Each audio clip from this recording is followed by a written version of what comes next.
Ha! Hello, I don't know what everyone! reactive is doing. Yes, hello.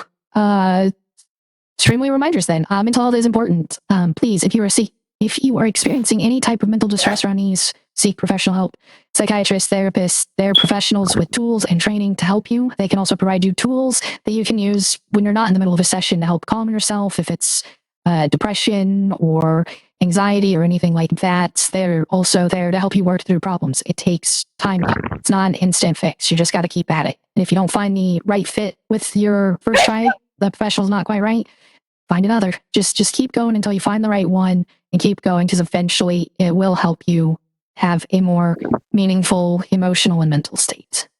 Down below, we have links for various mental health assistance, such as the Trevor Project, Wikipedia link with emergency and crises lines, and of course 988 if you're in the U.S. to be called or texted 24 hours a day, 365 days a year. We've also got some charities linked below. They are there to support the youth, and they are always wonderful things to donate to if you happen to have money you can spare. Besides that, we also have our social media links. The link for the Discord server, it is a community server based on gaming. It only has a small optional section for Dungeons and Moogles. So come join us in there and we can all have a good time. Of course, the best way you can help us is just hit that follow button here on Twitch or subscribe button on YouTube and telling your friends about us. If you enjoy the stories we tell, there's a chance they might as well. With that all being said, thank you, and welcome back to the Highroad of Maluviette, a 5e fantasy campaign. It stands as the first of 4 20-level adventures that we hope to get through as part of the Forgotten Deity story. We have a group of heroes and random adventurers who are traveling the Highroad together. Their main goal is to clear it out and make it usable again. It is a 1,900-mile stretch of road that used to stand as the main trade route between two countries. They have to compete with whatever random issues have cropped up.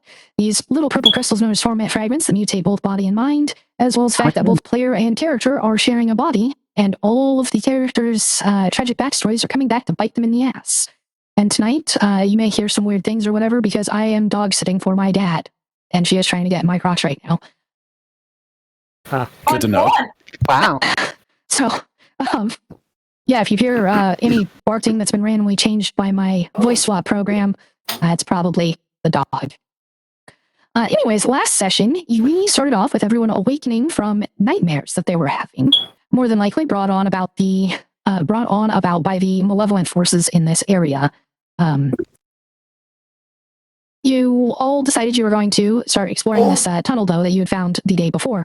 It happened in waves, not everyone at the same time. Raph went to go check it out first. Tempest snuck away to follow him, and everyone else eventually took chase because of how long they had been gone. Wrath left the best trail he could for everyone to follow, and eventually everyone did reunite in this maze. We spent a large portion of the session battling my computer, being unable to display the Google Sheets map for it, but eventually everyone found a very large autopsy room that had bodies of elves, dwarves, giants, dragons, all kinds of things, and in the corner happened to be 3 death tyrants, essentially skeletal undead beholders. The battle was fairly quick, but there was a large amount of damage thrown around at the party as their powerful eye beams managed to hit several of you at the start of the combat. With the end of the combat, the last death tyrant proceeded to stop. No. Fucking Christ, she's about to knock my computer, my everything over. Oh no. Stop. What dog is it? Back up. She's a husky mix. Oh. And she's been fine all day, but now she's decided she's going to be obnoxious up my ass, in my lap, everything else. Yeah, you're cooked. Yep. I might be cooked tonight, y'all. And if it does become too much of a problem, we can always sit home and do something that takes a lot less effort. Chad, are we fucking cooked? Up. No, I took you out 30 minutes ago. Go lay down. Oh no, it's already begun. Anyways, as you're exploring, you defeated these death tyrants, and then found your way into what appears to be Wilfred's kind of main office and study throughout his entire lair. He had a smaller one that you previously encountered, and we left off as Tempest began to go through a large chest on the side of his desk that was filled with all kinds of different loot. And Wrath, noticing a very large tome on the desk, proceeded to open it, and on the first page, in very large, bold print, was, "Do not let him be freed." It was scrawled out like he just drew the lines with a pen over and over to make it large and bold. And Wrath, you can tell that when he was writing it, he seemed frantic, scared almost of something. He did it like a madman, carving his last words into the walls.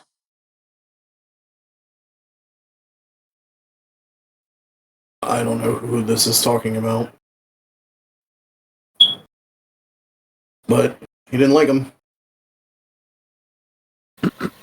Honestly, it could be a number of things. Probably one of his own creations. Most Or likely. just something he made. Or this forgotten deity that somebody mentioned at some point.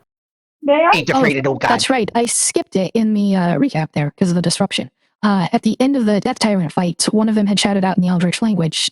Tempest understood it and repeated it.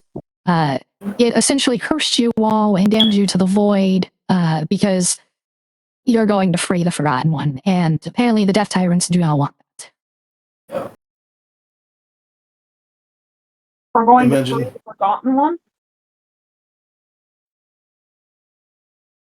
That's what they think, apparently. We don't How did know I know what we're it's doing us? half the time. Or is it just... Okay. Clearly, they know something that we do not, which Apparently. is mildly concerning. All the more reason to get answers. And if only everything wasn't so damn undead in here, we could actually ask some questions. We could just keep swiping at things until we get an answer from something. You think they'd actually answer it? No. Give us an answer! Why Maybe are we you could just screaming? yell that- Good lord. Well, either way, I think, we should continue on. I hate this place. So just to make sure we're on the same page, you all haven't actually fully explored this room yet. You've just noticed the chest is full of things, and you've only looked at the first page of this tome so far. Can I do an insight check to see if I kind of know, what type of, like, who might have wrote it? It was Well, it says right definitely here that Wilfred. it's Wilfred Goldrunner. Okay. Wilfred, okay. Start flipping through more pages. As you flip through the first few, it looks kind of like a journal, but every once in a while you come across a page that just seems to be random equation work. You can tell from some of the other stuff you've seen in here, it appears to be him working on necromancy spells of some kind. The journal entries, as you're flipping through, become more frantic, almost more obsessive. Starting with details about how he'd been sent on a mission to Acrid's Lair after Pius and Nick had dealt with that witch, and finding hints at a spell that leads beyond lichdom, which is not new information for you all. There were little hints about that in Wilfred's spell book you had picked up previously. But this details more how he's been trying to reverse engineer it and recreate that ritual for power. And eventually you get to a portion that seems like he's more out of his mind, and a lot of it doesn't make sense, but he seems to be going on about a vision he saw and how the end of the world will come exclusively, like the apocalypse will be the return of the Forgotten. And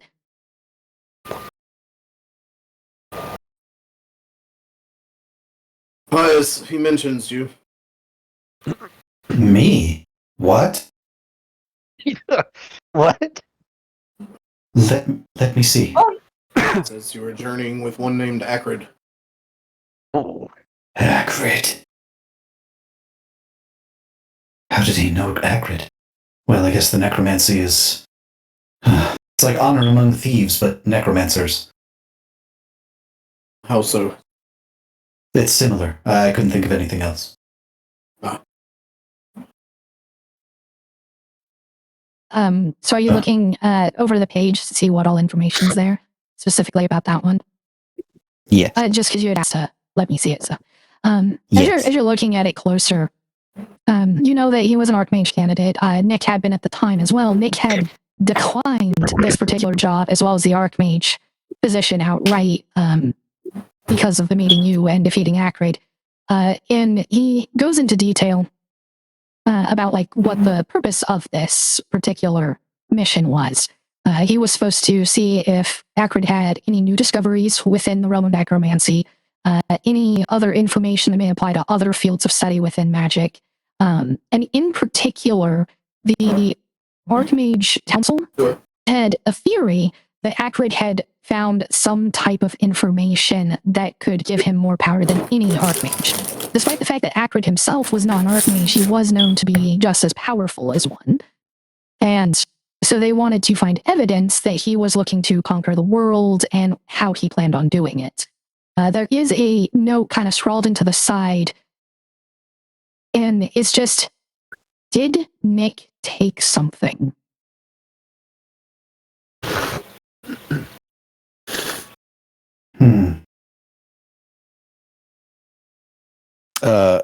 Pice is going to try and think back to if he noticed anything Nick was taking from that place. Oh, very much so. That book you don't like. The one written by Dr. Rifle. Oh dear.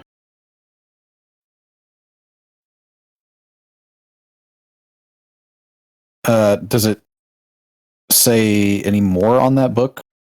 Like if he tried to look for it?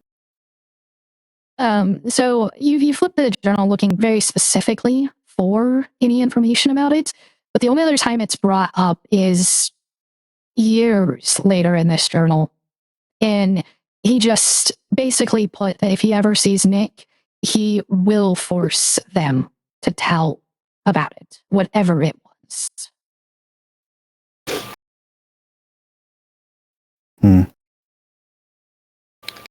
But he doesn't seem to actually know about the book itself. Okay.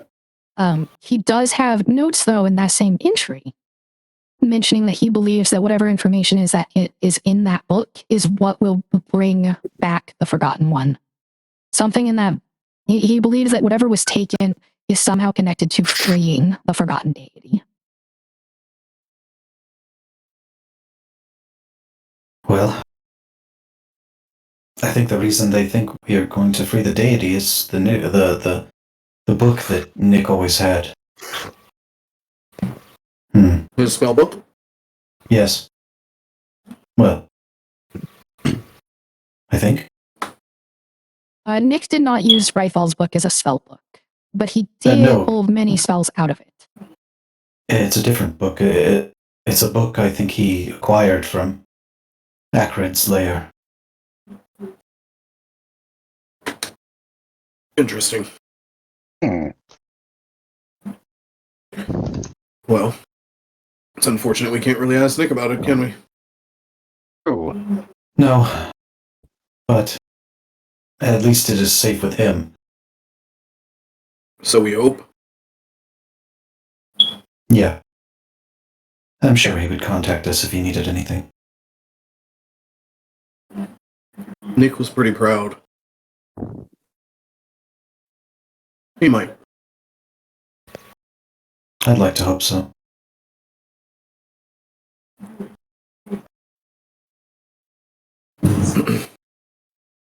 Is there anything useful in there? Other than that, no. What about the last century? What is it?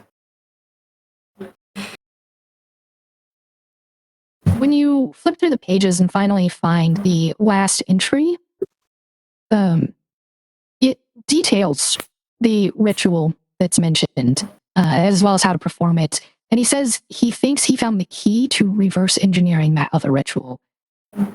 But he's got two experimenters, and the ritual he did find was the one that forces lichdom onto other creatures. And he states that he is worried that it may gather too much duck magic, which is he knows to be connected to the Forgotten One, and he fears that it may put cracks in the cage if he were to cast it too many times, that he may succumb to the madness. Doesn't say where he went to do these things. It's unfortunate.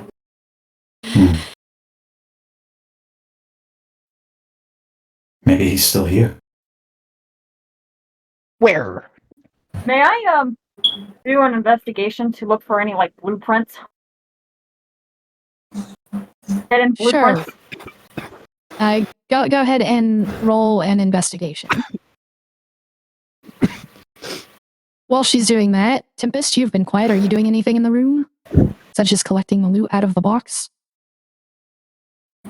Yeah, dig through the box. Or dig through his shit.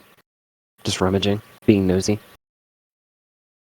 Maybe toss a snow globe. I don't know what's around. You recognize several of the things that are in here. There's tonics, which heal health. There's tinctures, which recover spell slots. You find 3 diamonds. You find one revival potion. You can't tell what tiers any of these are. You don't recognize most of the other vials, though, that are in there. You also find 5 boxes that are full of paint and brushes.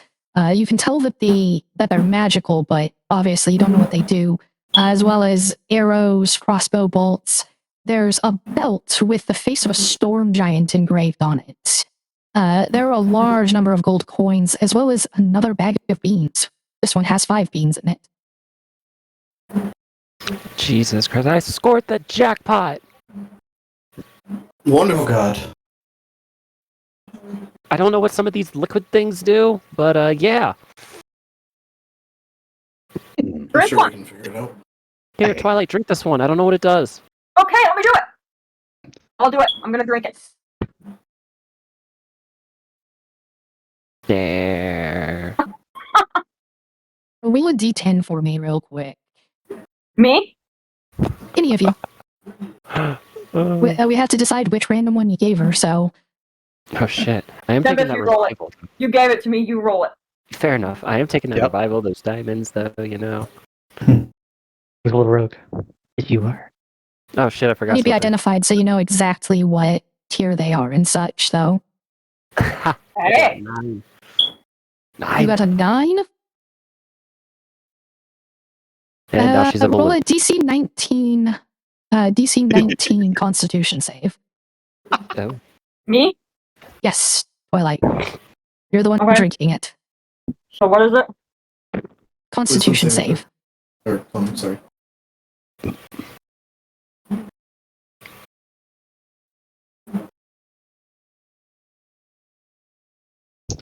It's a +6. I should know this by now. Know things? Why would you know things? You know what 14 stand? I think I'm out of lucky. You are. You used the last one on that last roll. I did. Oh. Oh, shit. All right. You fail. You have the poisoned condition until cured. What does that So make you you? feel nauseous and you have slight muscle weakness. Basically, you have disadvantage on ability checks. So all your skill rolls, if I ask you for a strength check, saving throws and attack rolls are normal still, though. So there's that. Wait. But yeah. Attack rolls are not ability checks. Really weird thing that I dove into a few weeks ago. Yeah, A poisoned it's- creature has disadvantage on attack rolls and ability checks. Is the poison condition? It specifies attack. Okay, that's me misremembering poisoned itself then. Yes, so saving throws. That's what you don't have disadvantage on. Alright. As for your search up to that point, when you started investigating, you found a key ring. It has 3 keys on it.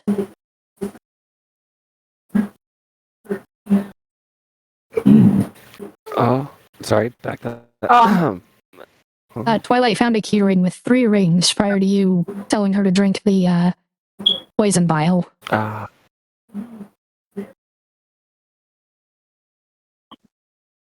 after that, do I actually vomit? No, you're just slightly nauseous. Not enough to actually make you vomit or anything. you feel like you have a very light cold. You don't vomit out of your mouth anyway. Oh, Ah. that's gross. That's so Welcome to the world of shit pants.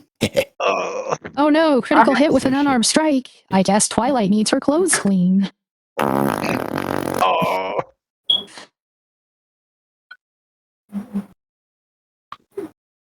So, you've taken some time, you look through this journal. It seems to kind of talk about what his overall goal was, being recreating some ritual that he found hints and notes about at Akron's Lair. The fact that he is worried about the return of the forgotten deity. He found a key ring with some keys you don't know what they go to, and a bunch of loot, as well as strong evidence that by the time you met Wilfred in the Guardian Wolves caves, he had already descended into madness. Oh, Cool. to clarify, I have a key ring that has 3 keys on it, right? Yes. Oh, wow.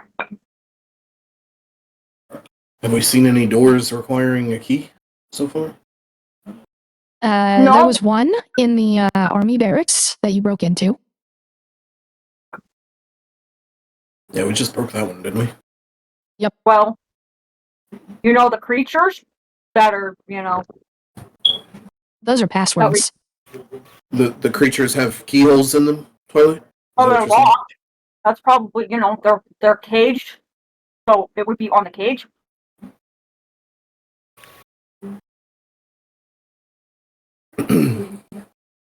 So, we discovered how to open those cages. It was not with a key. Okay. Well, this cave seems to go farther, so there's more to explore. Maybe we'll find a door with a keyhole. But I have a feeling that it's not going to be that easy. Sure. Creature. I opened the door with the keyhole, but the key doesn't work. Then what, genius? Then I punch you in the face for being rude to me. You brought it up. I'm going to squeeze you so hard you shit out of your eyeballs. How does that feel? That doesn't feel weird Would at you all. like me to do that? I'll No. do it.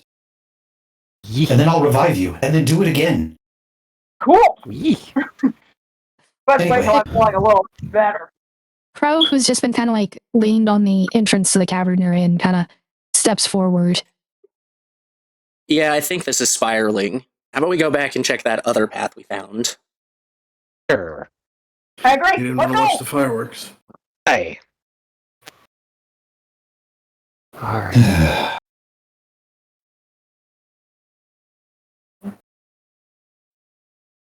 So, everyone's gonna head back towards 5 then? Yeah. Hey, we can be doing that way. Hey, Raph, I'm not feeling good. Can I have a piggyback ride? No. You really didn't think that would work, did you? I don't know. I just thought it would be kind of cool, you know, get some sympathy evoked now that, you know, whatever the shit that you gave me. Holy. I'm just not You know, feeling- it's one thing to have sympathy for someone who's been poisoned. It's another thing to have sympathy for someone who poisoned themselves. I poisoned myself. You made me. Did you drink the potion? I did not see anyone force it down your throat. No, but. These are the consequences of your actions. Get used to them. Okay, I'm getting you. Let's do it.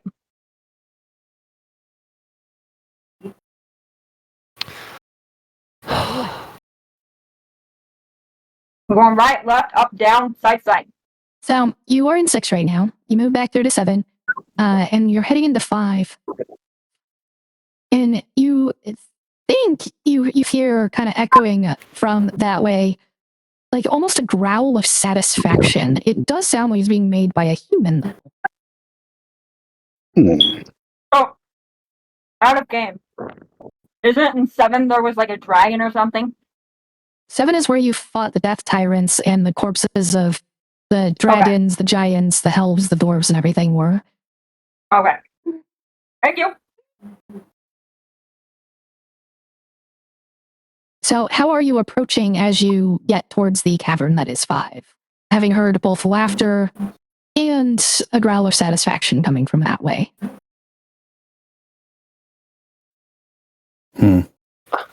So we're gonna go follow that, right? Yeah, let's go. Don't really have a I think choice. that was the suggested plan. Yes. Just be careful. These are the consequences of my act. Let's follow. You're about to have even more consequences. Sorry, all just heading in their normal, trying to stealth, preparing I actions of can't any stealth. kind. I am going to do something. In just a second. How much does a regular tonic heal?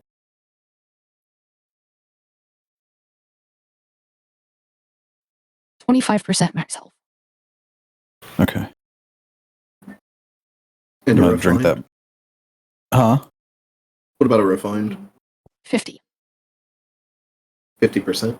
Yep, 50%. I'm gonna drink a refined. Yeah, I'm gonna drink my regular. So Just need the number. I'll just need your total hit points after you heal.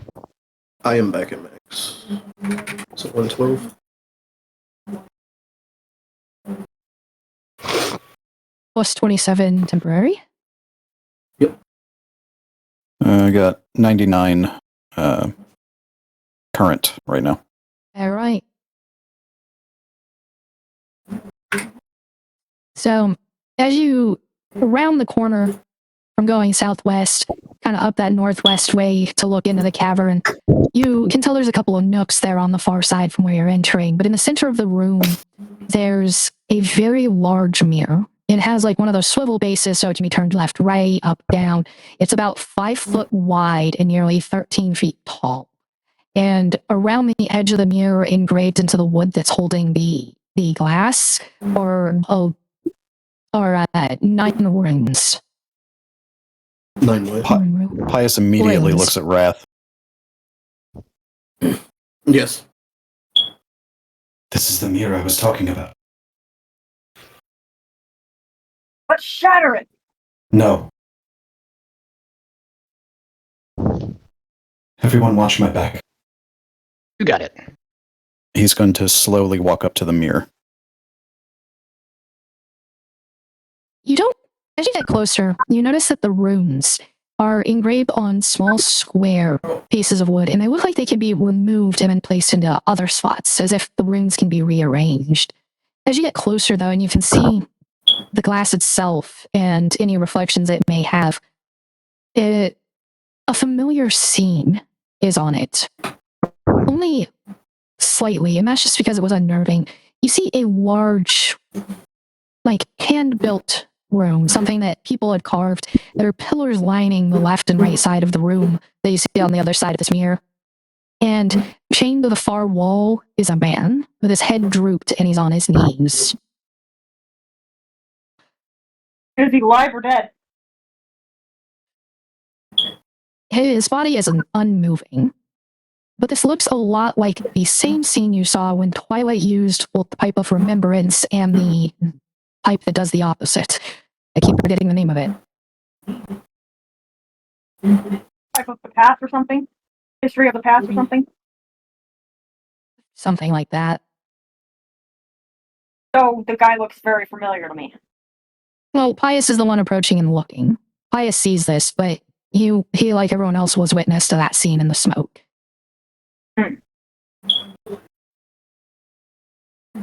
Interesting. I'm gonna try. What color are the runes? Are they different looking runes, or are they different colors? So they're all just the same color as the wood, but there are 9 different runes. They're all runes used for magic. I'm gonna. Are they arranged in a certain order that I would recognize? No, you're not sure exactly what this pattern is for. Are these... Can I see the runes? Yeah, you can see From them. where? You can't tell that they're able to be removed and moved around, but you can see the runes themselves. Does it look like the runes that symbolize abjuration, conjuration, divination, enchantment, etc.? Divination. Oh, so they're all just the same rune? They're all different runes associated with divination, specifically. Ah, gotcha.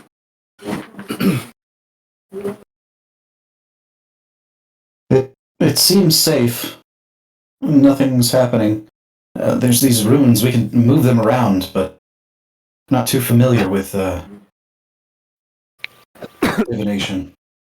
I have an idea besides moving the runes around. Let's move the mirror around and see if the mirror will actually reflect the light onto the ruin to see if that will actually move. So when you turn the mirror, it turns the runes. The runes are making up the frame that the glass is held in. So bottom line, that plan is gonna not fail. I mean, it's gonna fail. So stupid plan, stupid idea. I think these runes control what you see, perhaps. Wrath is moving forward and just slowly inspecting each of the runes to see what differences there are in them. The guy is there a lock on him? The chains that are around his neck and his arms have cuffs that are holding him in place. There's one around his neck, one around each of his wrists, and you can also see one on each of his ankles for 5 total. I'm gonna check to see if the key ring that I found would actually just unlock his neck. So you're gonna try to step through the mirror? Oh, I have to step through it? Oh, hell no. I'm not stepping through it. Yeah. Can I throw This her is what's through it? seen in the mirror. Yeah, athletics check versus Twilight. You can roll athletics or acrobatics to oppose Pius picking you up and throwing you. No, I'm You're not really gonna gonna do it. throw me in there? Really? I thought about it. I'll do it. Sounds like something you'd be up to. Whenever she adjusted the mirror, trying to get the mirror to move instead of the runes, did anything happen to the image? Yes, it's almost like when it turned as if the POV on the other side turned the exact same way. Oh, so let's turn the mirror. Turn the runes, and Wrath is going to just start rotating them and watching the picture. Yeah, let's watch the picture. So one of us does that, one of us watches the picture, and then the other one of us, So you take the runes out and then move them over to... Are you turning them clockwise around or counterclockwise around? Clockwise to begin. Okay. So when you finish getting them all turned, the mirror seems to turn back into a normal pane of glass for just a couple of seconds before it's just taken over by blackness. Wait for... And it's not like the blackness of the void, it's more just like an area with a lack of light in it. Wrath kind of softens his eyes, as one would do in the deep ocean, to try and see not with the part of your eye that sees color, but instead with the part that sees movement. Give me perception with advantage. Okay. Advantage. 27. As you're looking and you're trying to spot whatever may be in there, you can make out a silhouette. It's a draconic figure with 8 heads. He quickly just pulls a rune out. As you pull the rune out, it returns to being a normal mirror. Okay, not Shut that up. combination. Not that combination.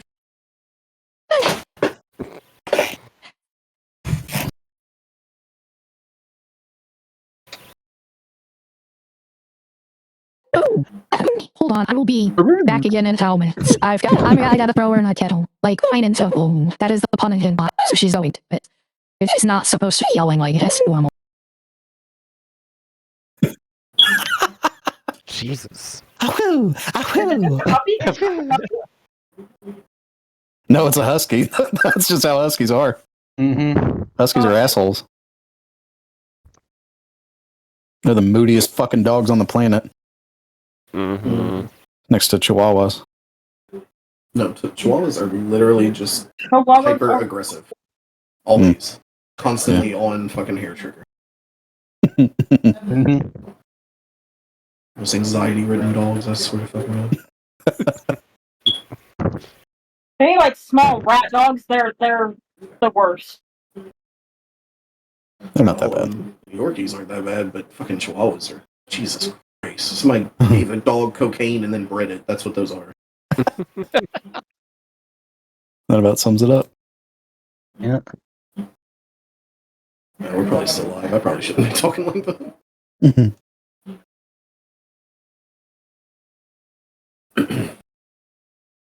Oh, alright. Don't put it back the way we had it, though, for real. Because if whatever is on the other side can see back through this mirror, we just showed ourselves possibly to Tiamat, the Dragon Queen. You know, I could probably step 1 foot in there and put my arm in there really quick. Why would you want to do that? You To know, make sure that sometimes, it's not an illusion. sometimes you just gotta let the cat be curious. Hey, in this case, though, the cat I do not understand. Yeah, I do not understand how you are alive at this point in your life. How have you lived this many years? I have friends like you. Are you sure about that? Did they die? Well, you haven't killed me yet, so yeah, I'm almost 100%. I'm talking about how did you make it to this point? Like, before you met me, what? I was in a thing of ice while I've been here. So I really haven't had that much life experience. You've had about 15 years of life experience, actually. Of course, most of it was stealing, running away, and not being a part of society, so you've just been really lucky up to this point to not be dead. Up to this point? Up to the point where you met the party. You were just kind of very lucky to not be dead. As for your lucky feat. Okay, so what was discussed while I was stepped away? Besides No, I Twilight don't want trying to get back to... in that position. are you going to turn it another clockwise? Return to what it was before? No, we'll go another clockwise. And I'll take note of where they were whenever we got to the Dragon Queen. Alright. So when you move it around again, this time you just see an empty cavern chamber. It is lit up with bioluminescent moss, though. Is it familiar? No. Anyone see anything in this one? Lights. Lots of lights. Is it well lit? Yeah, it's lit enough to be considered bright light for D&D mechanics. Well, if there's any to walk through, this would be the one. Not immediate danger on the other side. Okay, I'm gonna do it. Yeah, wait. I'll walk through it. Okay. Okay. She says this as she just kind of starts to step through. And yeah, she steps through. This glass pane appears to act as a portal. And Twilight, as your head comes out the other side and you kind of take that quick left to right look, you notice that there's no way in and out of this cavern except the mirror.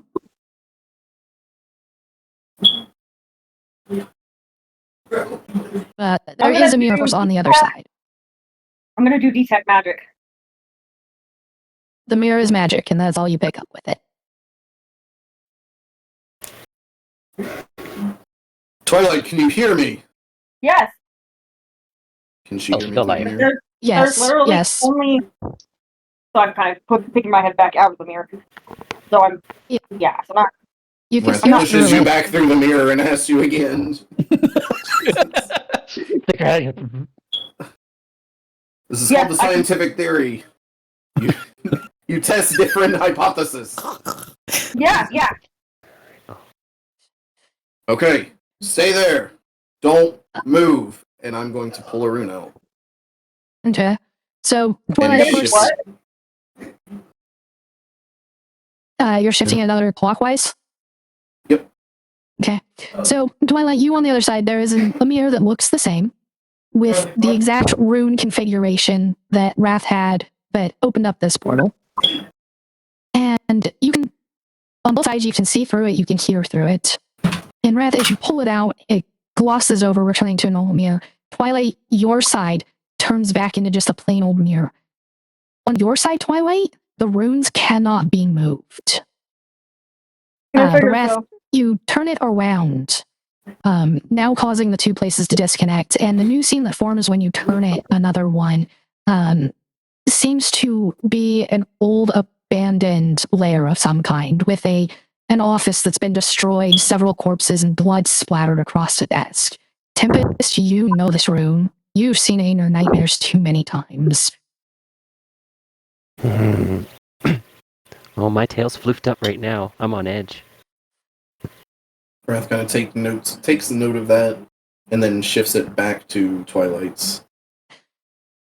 So, Twilight, it's only been like 30 seconds to a minute, and then the glass back over. You can see through to everyone else again. Can you see me? So I have a mirror in my room that looks exactly like. Okay. Yes. I'm going to move that mirror. You're just going to turn it? Like physically turn the mirror? Yeah, and turn it. All of you on your side, you see her reach forward, and you can tell she's grabbing the sides. And as she turns it, the mirror on your side, it makes the same physical adjustment. Oh, interesting. Huh. This would be really helpful in certain situations, I'm sure. Hey. And either gears or magic. I think it's definitely magic. It just seems like a plain old mirror. I think whoever made these runes really knew what they were doing. Pius, you've seen enough with it. Raph, you as well, because the two of you were both involved in this back in Palette. But you had found two little compacts that were mirrors that connected the two of them together for communication. They're called a looking glass. This seems to just be an even more powerful and intricate version of that. One that also allows passage.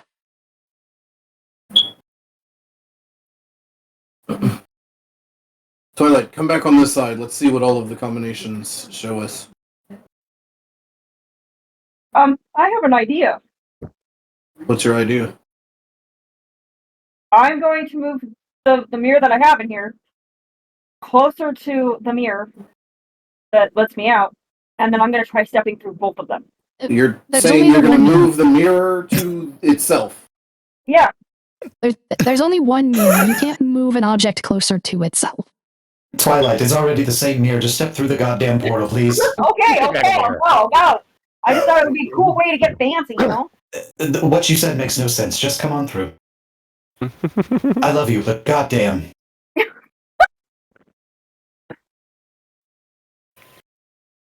Come on. I'm coming.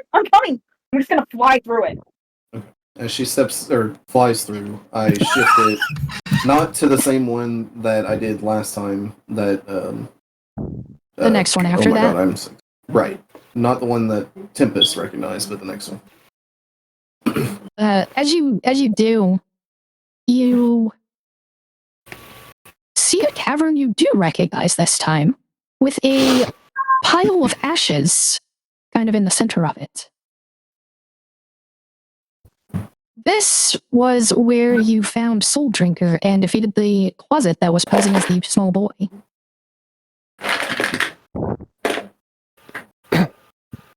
Huh. Is this the woman's head, or the witch's head that I have? No. From that time period, yes. The witch's head is from that witch, yes, but the witch was never in this room. That is mildly concerning.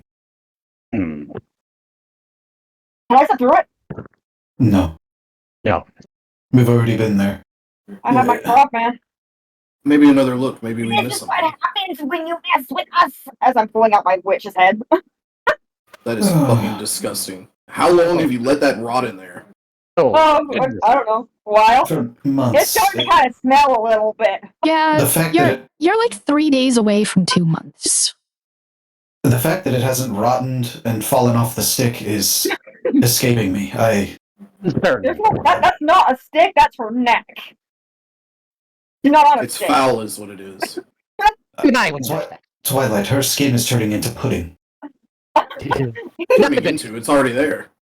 Considering it Oh. started out scalded, burned, and almost pudding like before the 2 months. Yeah. Twilight, I actually need you to roll a Constitution save, DC 21. Oh shit. I was actually gonna use a frostbite on it. Oh my god. Or anyone. So it doesn't turn into pudding. It's already pudding. It's not the good pudding. Not the tasty kind. Not the kind with the, little caramel that you can put on it. Or the brown There's sugar. something that looks like caramel in there. Is that her eyeball? Ugh. What's left So- of it? Yes. So Twilight, you're already, a little bit nauseous. You have a little bit of muscle weakness and such from the poison. And the smell of this rotting flesh hitting your nose, because it's mere inches away from your face when you pull it out, causes you to begin vomiting. You just kind of drop the head and drop to your knees, vomiting, and it is extremely painful as the head kind of rolls a few inches away from her. I kick it into the portal. Sure. Success. Thank you. Thank you. I'll wipe the tears away. Yeah, I just wish we could have thrown her through before she vomited. I don't even have smell receptors, and it's still driving me crazy. I can feel it. No. I shift the portal to its next thing. We're never going back there. What's that? So We're never going back there. How long am I throwing up for? you have like actual vomit coming up for somewhere around like 45 seconds to a minute, and then you dry heave for the next 2 minutes. Oof. Ugh.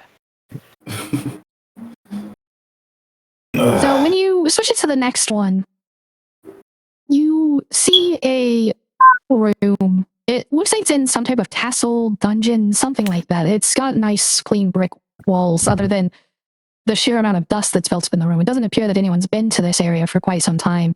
And there's a whole bunch of those gibbering mouthers, like the giant piles of flesh with mouth and eyes. And you're hearing the same screams of like the woman and child and such that you'd been hearing when you had first entered the maze. This goes back into the maze. Well, you'd heard them coming from this direction originally. You have a high enough insight. You think it might be possible the rooms move themselves periodically. Okay. So I'm really throwing up then. The rooms are moving. Then I don't know where this goes. Anyone? Any ideas? I can step through. I can check it out. I don't know if you should with those sounds. No, I don't. I'll do it. I'll do it. No, sit down. So Yeah, the I'd pull screams out themselves are definitely coming from the gibbering mouthers. From the mirror, correct? Yes, the gibbering mouthers on the other Okay. side are the ones making these pained screams. I'm just going to stick my head through slightly, just enough to give a good, 180 POV look. You do see a door for the room. It's a heavy metal door. Oh, there's a door. I don't trust to leave this alone. No, I know. I'm not going through. Just... We may have found a door for the keys, I suppose. But, What if he's in there?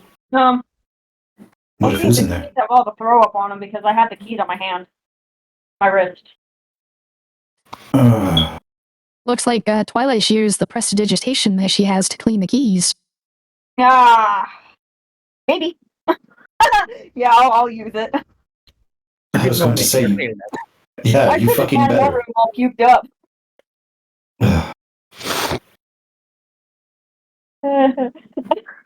But I'll quit him for him.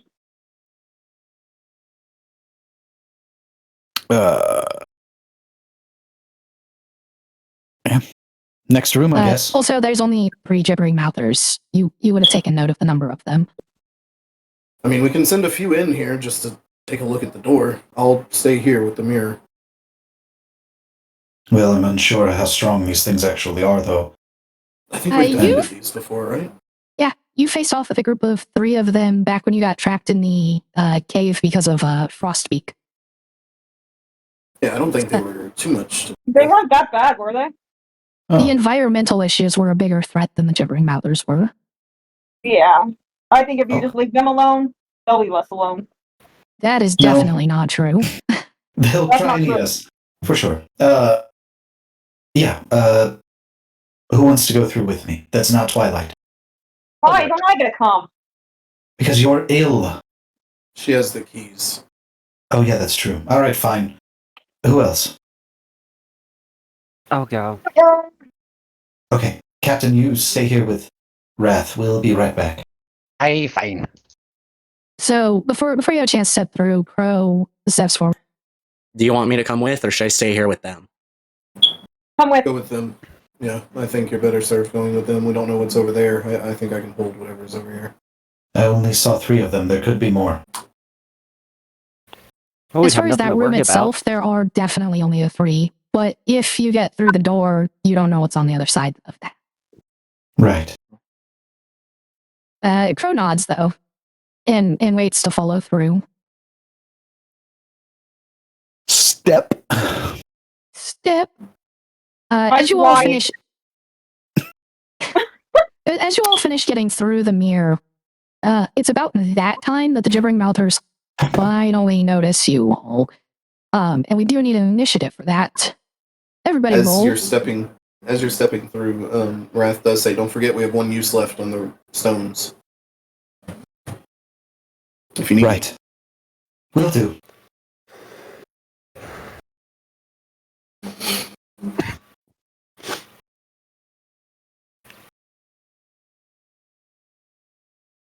Yay! I get to go last. No, What'd you get? I get to go back.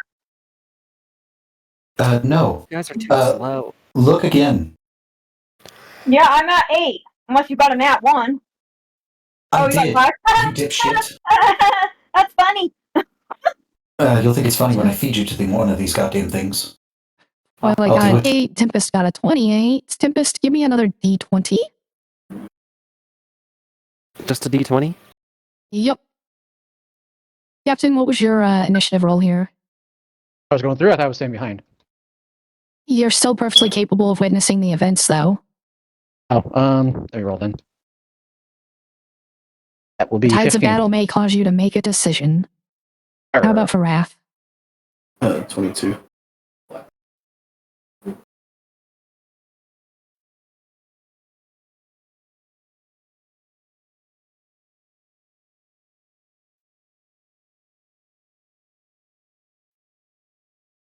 All right. Unless I misremember something, that means Tempest should be first. Yep, Tempest, you're up first.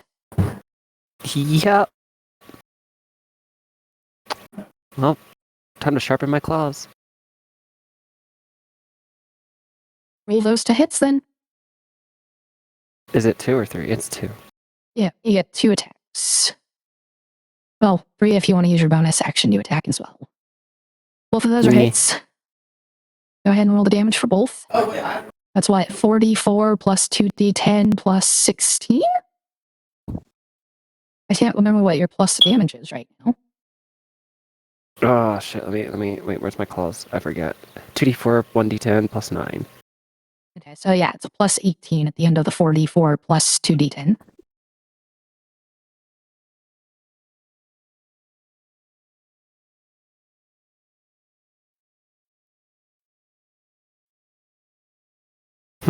Interesting. All right, do you use your bonus action to attack or something else? Yeah. If it's still up, I'll go for it. I don't even know what it looks like, honestly. A giant mound of flesh the size of a person covered in eyes and mouths. That's perfect. I'll make it scream. I'm mostly trying to... Actually... Yeah, I'm trying to move towards the door more so as I'm fighting. Well, I mean, you can move away from it after you hit it. Okay. It'll get an opportunity attack unless you spend a key point for the disengage, though.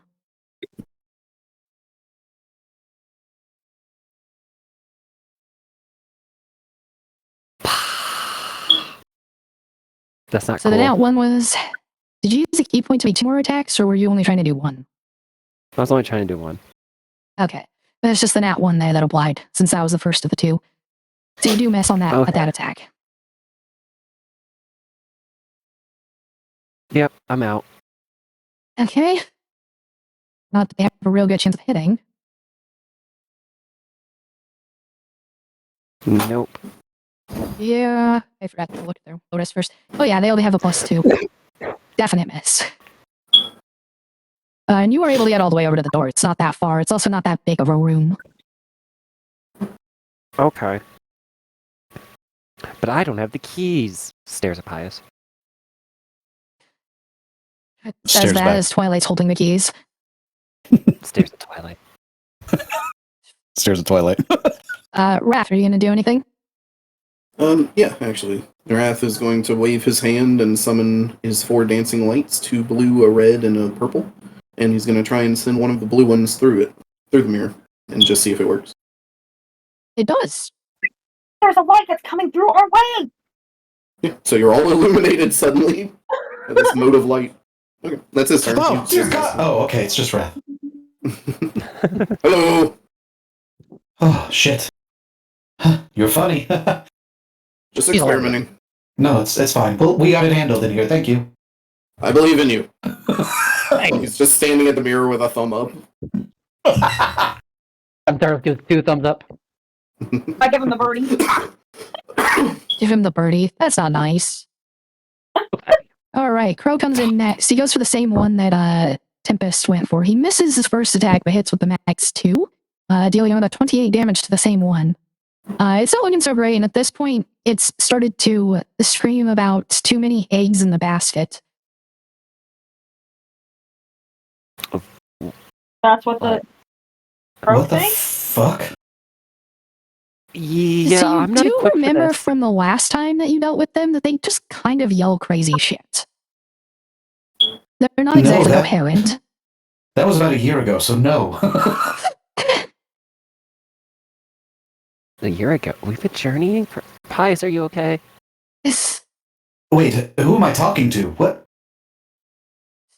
That would Sorry. make it Captain Flower's turn. Sure. Stare through the window. Through the mirror.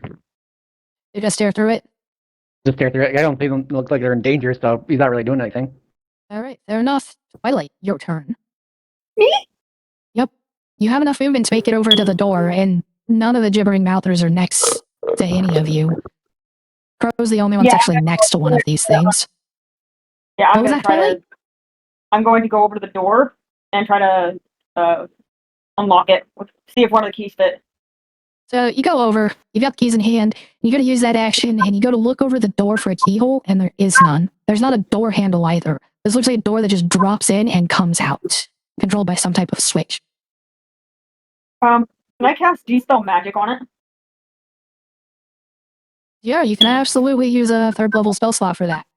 You don't Yeah. notice any difference, though, after casting it. Damn. What about the mirror? Oh, The spell Okay. magic only works on what you target, and you targeted the door. Do Okay, not well- cast Dispel Magic on that fucking mirror, I was thinking about it. or I will smash you into it and then use the shards to cut your head off. Okay, I won't. And I then you won't. speak with dead to ask you very personal questions and write a book about you and make you really embarrassed in the afterlife. I'm embarrassed now.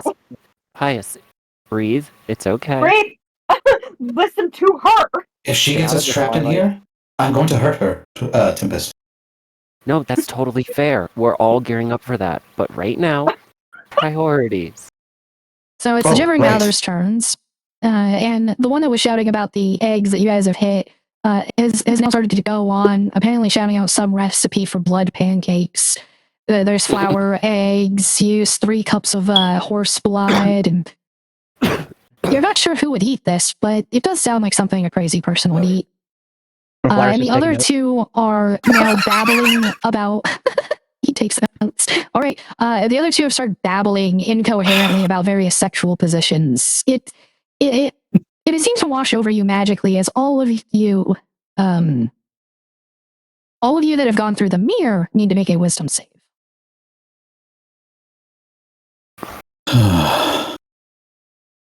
Not exactly a forte. Yeah. Wow, I'm getting The some DC really is low. only 10. Thank God. Yep. Everybody is good.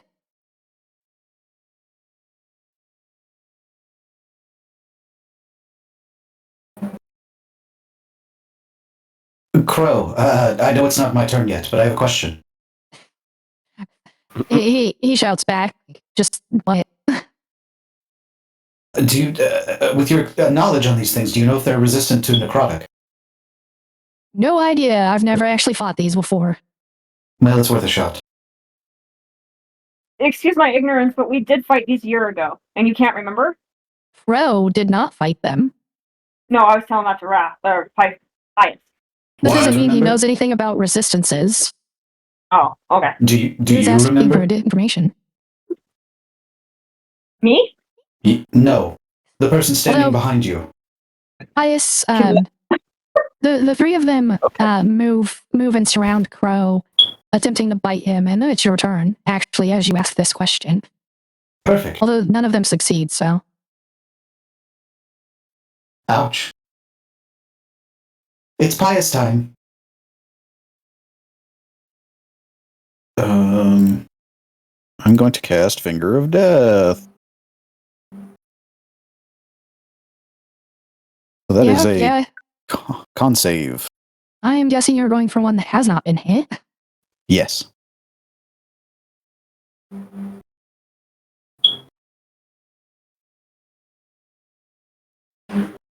They got a 14. That In is a chat. fail.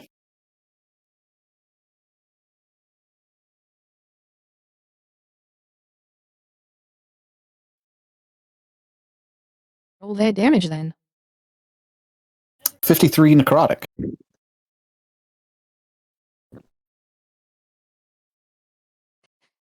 I had to double check to make sure I was remembering that it's humanoid specific for its bonus effect.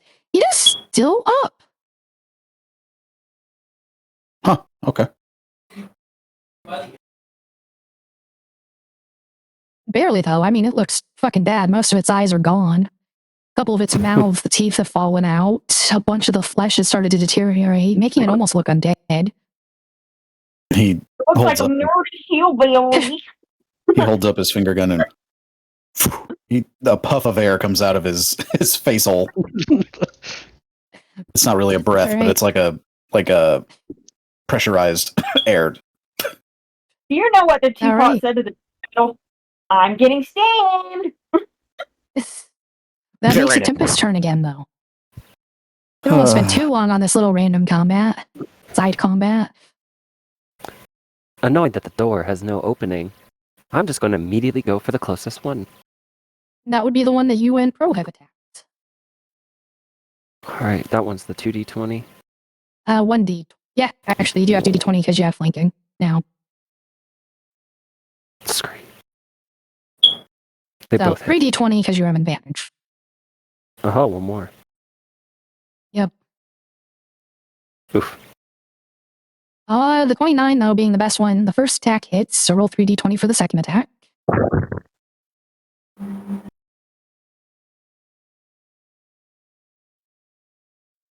Whoops. It's not supposed to be a 4, but okay. A 13, a 1, and a 1.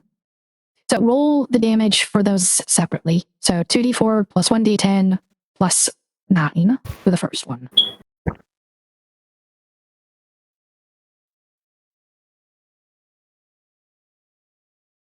$19. So you hit that one you hit before, and you just kind of like cleave straight through it, splitting it in two as its random gibberings about blood pancakes fade. And then roll the damage on the next one, which is the one that was fingered dead.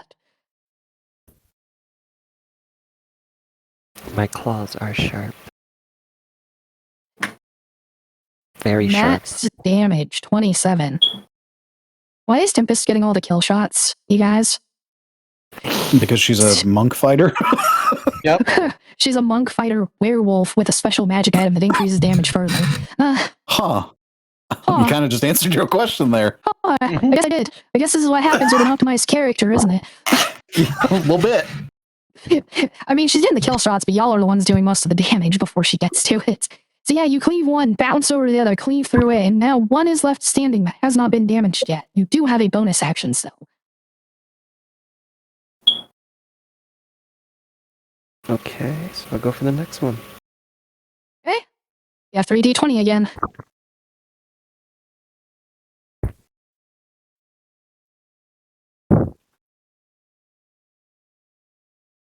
That's a critical hit. So, roll 2d4 plus 1d10 plus 9. Or, not plus 9. 2d4 plus 1d10 plus 23. Uh, 2d4.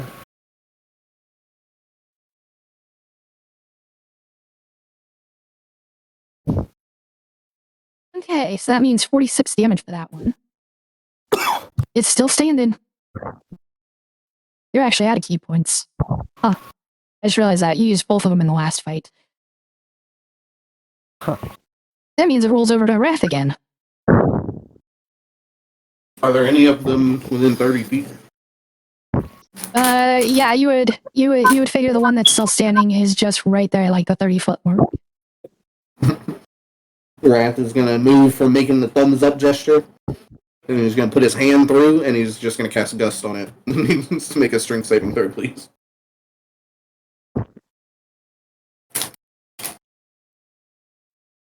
Oh no!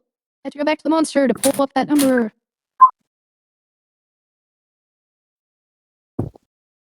Yes, a +0, so it's just a d20.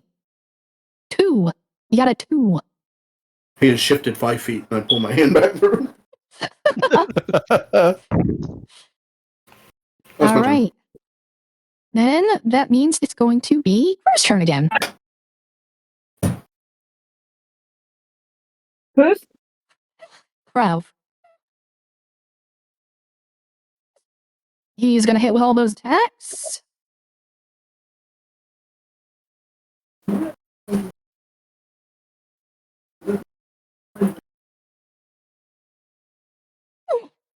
And he takes this one out, leaving the room empty except for all of you. Guys, let's out. I have an idea. Okay. All right. Go back out of the mirror. So Okay. now what? I'm going to actually I'm going to use my tome of understanding. Ooh. You're going to do what? I'm going to use the tome of understanding to figure out, just to give me more insight on. Tome of Understanding is the book that increases your parameters by reading it. Ooh. That's right. Oh my god, it's the book! Holy shit! What is wrong with me? Okay, never mind.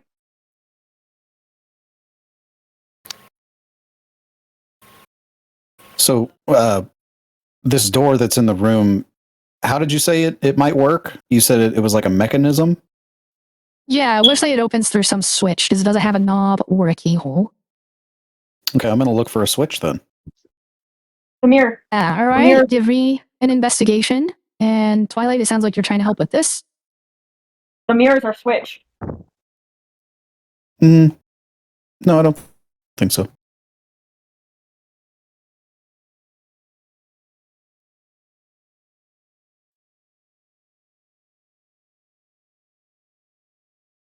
Nine. You find nothing in this room besides the carcasses.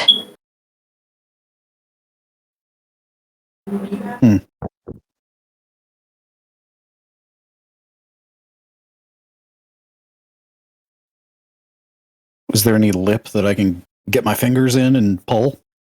No, the door actually seems to as you look around the door itself, you can see that the actual metal door extends out in every single direction. So it goes down past the floor, it goes out left past the door frame, and it goes up past the door frame as well.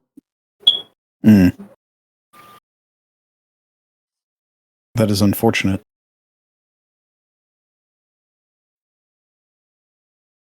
Okay. Just gonna walk out of the mirror then. Yeah, and then I could actually just spell magic on the mirror and see what happens.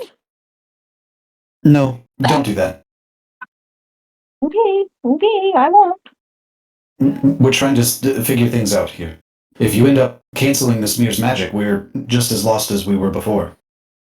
Typically, magic items this powerful are just turned off for a period of time whenever that happens. Yes, but I'd rather not take that risk. Yeah, that's fair.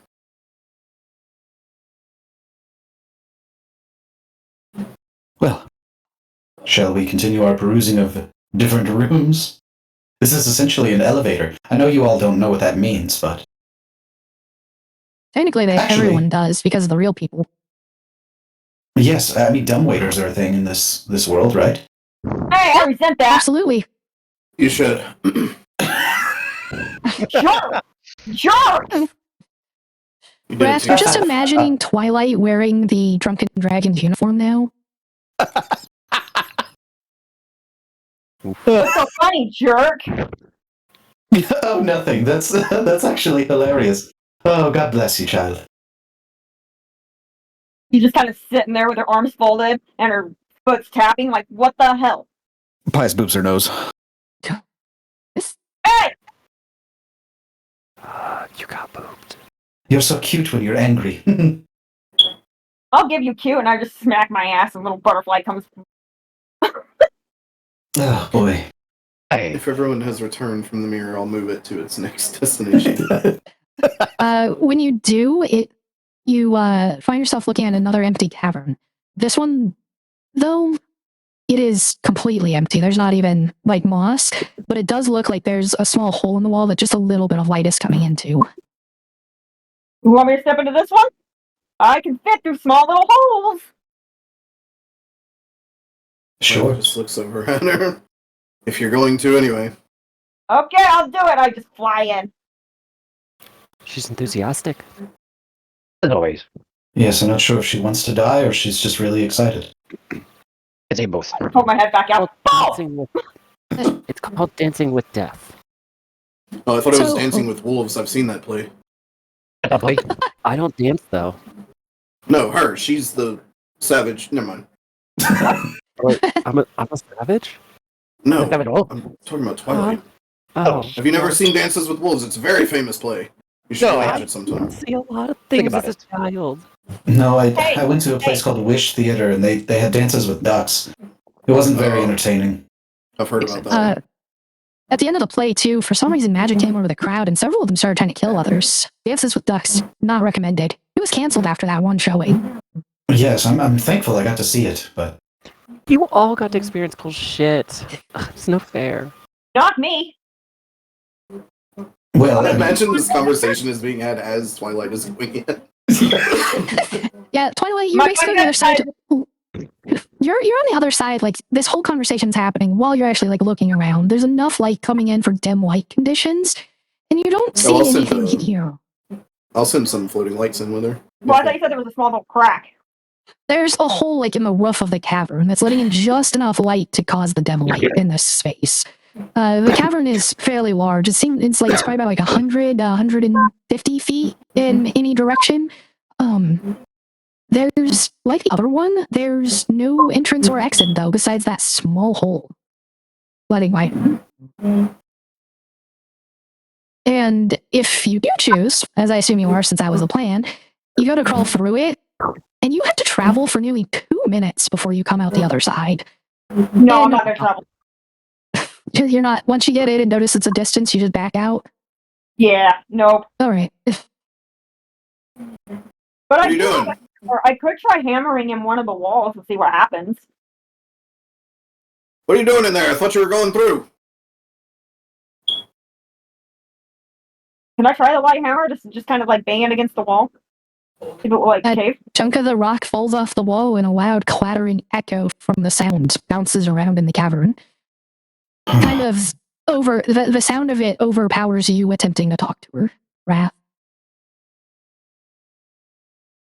Is she okay? She's fine. I don't really notice a difference. Do I see anything after we're doing that? Like, No. is there? You hit the wall of a cavern. The rock is probably hundreds of feet thick. All you did was knock some of it off. All right, I'll just go back out. I thought you were going in the hole. Hell no! If that hole is I would be there for about maybe 4 hours. When has that ever stopped you? Okay, well, let's see. There was that one time where this happened, and there was that one time when this. What is this? No, what are these? No, give me an actual example. Okay. Well, that ring of things when I stepped in that ring. You're gonna have to be That a is little more specific. that is not proof that you don't do things. He asked for an example of when has something stopped you from doing something. And knowing that ritual circle was going to petrify you did not stop you from stepping through it again. No, up to this point, I think she's kind of learning a little bit of, hey, let's not do this. She sits there trying to come up with something. She realizes that this is the first time she's ever actually just stopped and not gone through with the stupid. And Red, both of you see as she realizes that this is the first time she's actually used reasonable caution in her whole life. This is a very, very valuable lesson. You're gonna want to remember it. Hey. Actually, Star took over my body, and so she's the one that said no. Usually she doesn't really give much input, but this is the time where she's just like, no, go back. Of course, and now you're gonna use that as an excuse the next time. Whatever. It worked. And he shifts to the next room. When you do, you see what looks like the interior of a small cottage, like a little one-room cottage. Everything's old and rotted away, though. The table, one of the legs, is actually broken, so it's fallen down to that one side because it's just been unkept and untouched for so long. Is this where my witch's head fell into? Since everything is kind of decaying? No. The witch's head is back in the cavern where you defeated the demon wearing the boy skin. This is just a small cottage that none of you recognize. I'm gonna send the dancing lights in anyway and just try and illuminate anything that might give a sign as to where this is. So you don't need to send the lights in. It has windows, and it is daytime. So it is fairly well illuminated. And you can kind of see through one of the windows that it seems to be in an open plain. Just like a plain roll of grass. There aren't any trees or anything around it. I'm gonna step in it. I see trees of green. No, there's specifically no trees. It's a plain. Hey. Yeah, from the inside, as you kind of approach the middle, you can look out the windows on every side. And it's just a big, open, grassy plain. There aren't even other buildings. There's a door, though, behind the mirror that you couldn't see through it. So as I'm walking or flying in, I'm gonna try one of the keys for the door. The doorknob, handle, keyhole, all of that's just rotted away and fallen off. There are holes in this door. You just push it open. Of course, it might fall when you do that. That's how damaged it is. Here's Johnny! You go through the door. You don't see anything. It's just, as far as the eye can see, big grassy field. And it's a lot of like natural grasses and plants. Most of the foliage is somewhere between 6 inches and 1.5 feet tall. Is there any like medicinal marijuana plants? None that you notice in the immediate area. And all of you heard as she just plowed through the door. So you could hear the crash. May I do a quick investigation for that to see if there is any? No. As you're looking around, you don't see any. If there were any, you'd have to go some distance away. I really don't want to. Okay, I guess I'll go back. Twilight comes back. All right. Next room.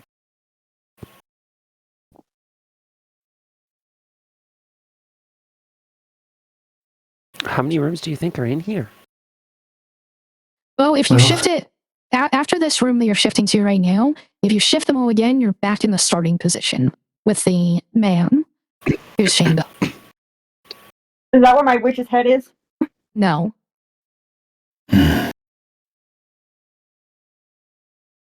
Well, that's all. Where do of we them. see in this one?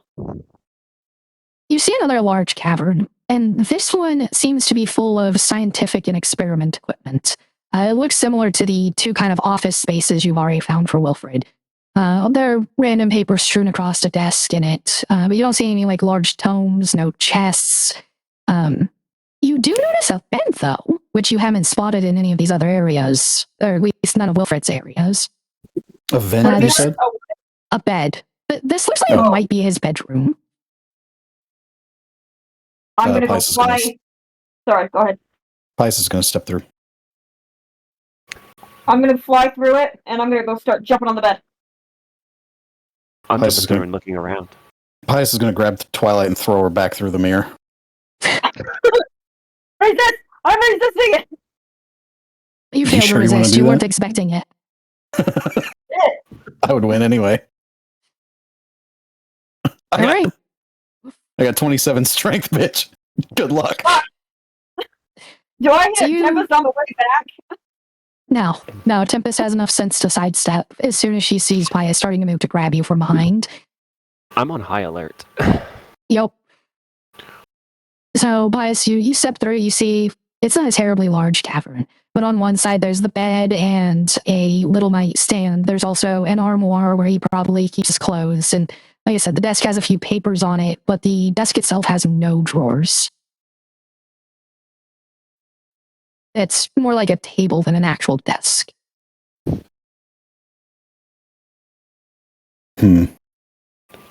Where is he? I'm sure we'll find him. Hey. We just have to.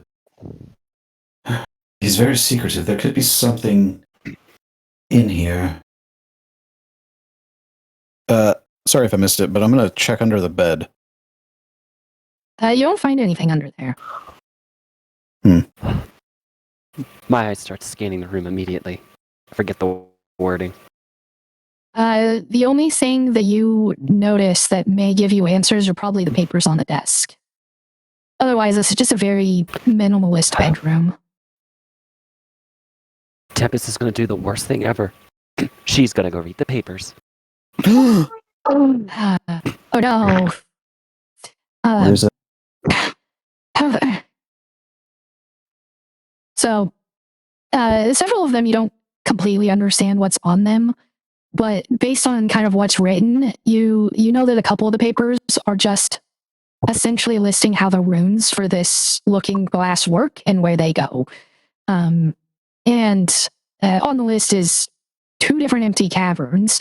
A space mark is Lair outside Maldrek, which is the one you recognized.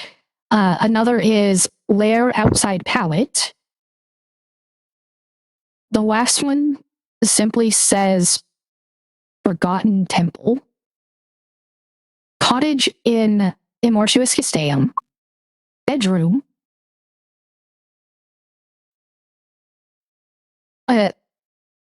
You see on the list again, Forgotten Temple. And then the last one simply says Avatar.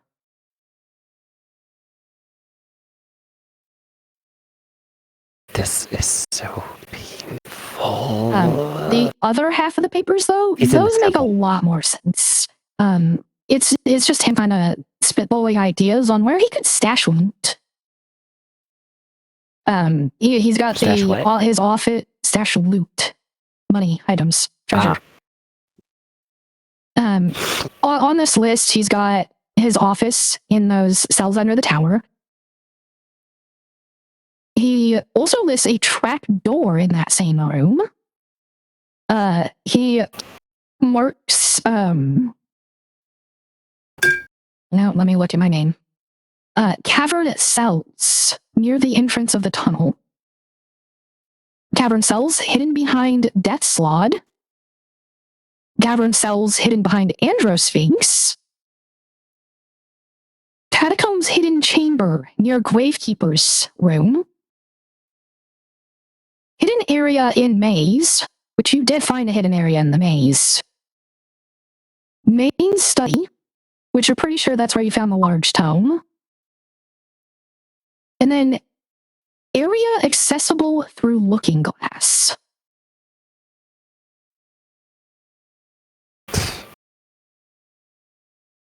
You figure that since this is a list of possibilities, he didn't hide loot in every one of them, but he likely hid loot in a few of them.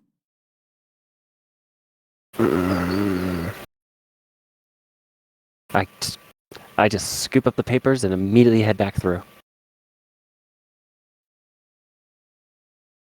You watch Tempest as she just scoops up the papers and heads through the mirror. Oh, okay, sure. Follows her back through. Where's So Pius? I Oh, there you are. have a theory. The mirror moves, right? Like the ruins in the room. I'm gonna step out the hall and you guys turn the mirror and let's see how that works out. See if it's just the room that turns or if everything turns. Because if everything turns, then we actually have a really good possibility here. The only thing that moves is the mirror.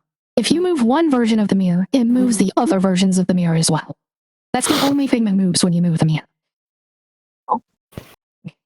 So the room doesn't transform. Okay. No, if you switch the runes around, it changes which mirror it's connected to. Ah, there's our clue. Based on Tempest's list, you've seen all of them.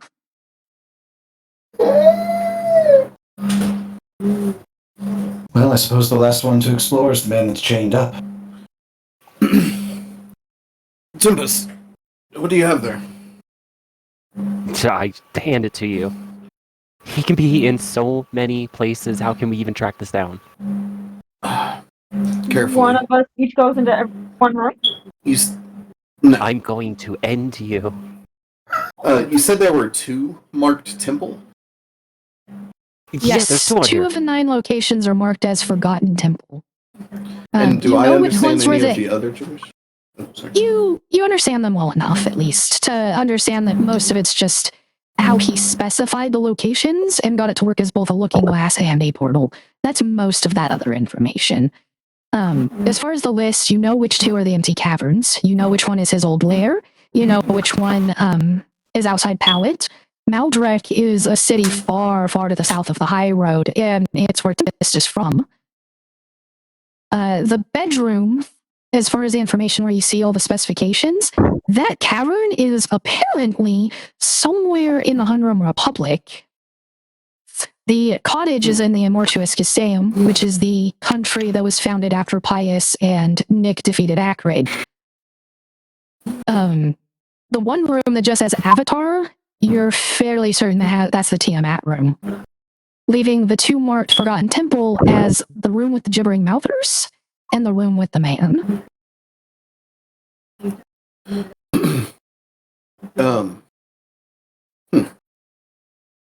How big is this mirror? It's about 5 foot wide and 13 feet tall. And what you can tell is every location that it's connected to, none of them are here. In the notes, does it have the specific glyphs in the order that they're in for each of them, or is it just kind of describing where the different positions go? Yeah, it has the glyphs for each of them, and it's the 9 different ones you've put it in so far, just turning them clockwise. Perfect. But what Wrath is looking at currently is it not saying is it recreatable, but is it in a format where he can look at it and possibly start coming up with his own ideas without having to sit here and mark these glyphs specifically? So what you can tell is that any combination other than these 9 won't do anything. Just because they're specifically attuned and connected to other mirrors. And these are the only set of mirrors that he's made and connected. Right. Well, 2 of them go to the same place, according to him. And I believe there's a man that we possibly have to meet. I think that's probably the likeliest place to start. Let's go. I I can disagree. try and- I think it's if I were to put this together, I would make it me. I would actually put a room together that is complete opposite. That way it fucks with somebody's mind. So, like grassland and I don't know, maybe that dark room. Have you ever considered being a wizard, Twilight? Huh? Have you ever considered being a wizard? No. You probably shouldn't. Let's keep it that way. So I'm not on the right track. Low-key burn. I was just saying, if I was going to do this, that's how I would do it, but I don't know. So, if you were going to create something to make your life easier, you would make it more difficult. Yeah. Because in my believe mind, but in everybody else's mind, it would be all chaos. Hello? So yeah. Again, I believe you. So, I'm going to try to telepathically talk to this person before we step through. So, Raph, you finish setting the runes in place to go back to the room with the man. And it still looks the same as it did the last time. Raph, with your perception, you notice he seems to have shifted positions, though. Despite the fact that he doesn't look like he's breathing or anything, his legs are a bit further apart now than they were before. Either someone moved him or he moved himself. Be careful. Oh, good. He's not dead. Give me just a second, I moved him. and I'm going to try and telepathically talk to him.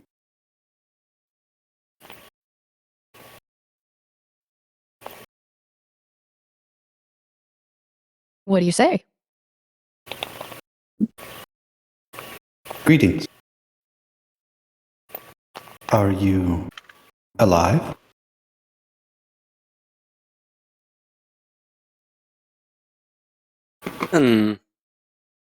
Interesting. If I take your meaning correctly, no. So you are undead.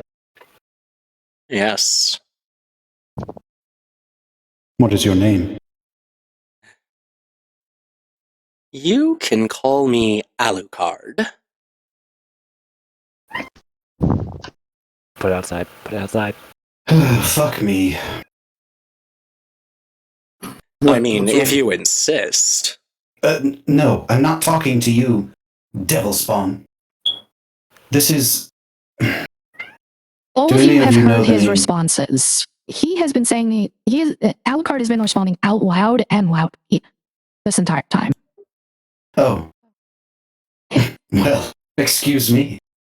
That's an edgy way of saying Dracula. Oh, is that what that spells like? No, it's backwards. Ah, Dracula spelled backwards. gotcha. Urge to kick his ass. Dracula? So you're Dracula's son, then? No. I used to go by Dracula. To be Interesting more accurate choice. to say my name is actually Vlad the Impaler. No, yeah, that checks out.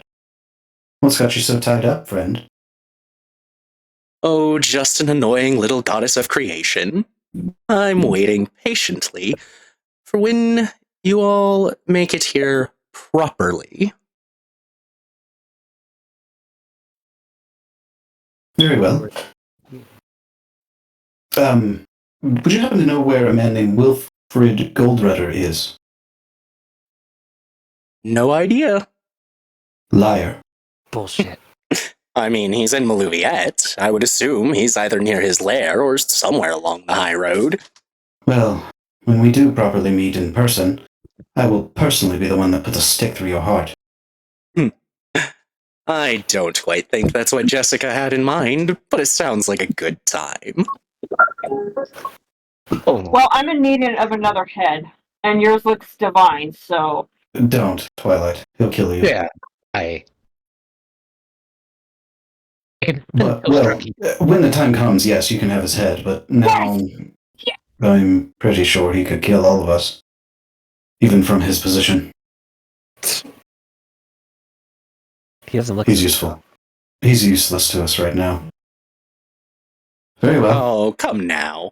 Useless is such an overstatement. Even someone as dim as your friend there's useful if you know how to use them. I mean, she is pretty dumb. Hey, It's true. that hurts. You can't hide it. Oh, come now. I was talking about the dear old dwarf there. So obsessed with his food. Jessica's told me plenty about all of you. Don't let it get to you. He's trying to get in your head, so you step through. Wrath, please, just change the portal. If you say so. So, as you... As you say that and you go to start changing the runes, he does shout one last thing. Ta-ta! I can't wait until you complete your journey. Wait, what? Oh, good. Wrath shifts it to the other one that's labeled Temple. So I have a couple of questions about that last interaction, if y'all don't mind. Why are we immediately hostile to this man?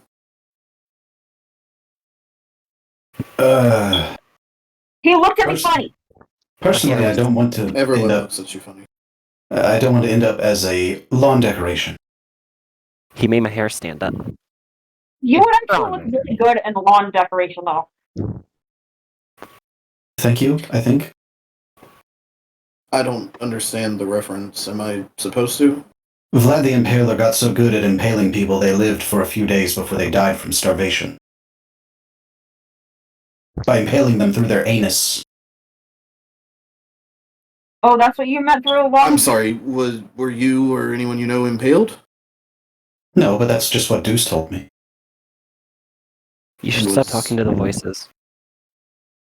My point being, we don't know anything as fact here. I guess you're right. I mean, if you want to go through that room, I won't stop you. I don't think he's waiting for us to walk through that mirror. He's waiting for us at some other time, I believe. Could ask him.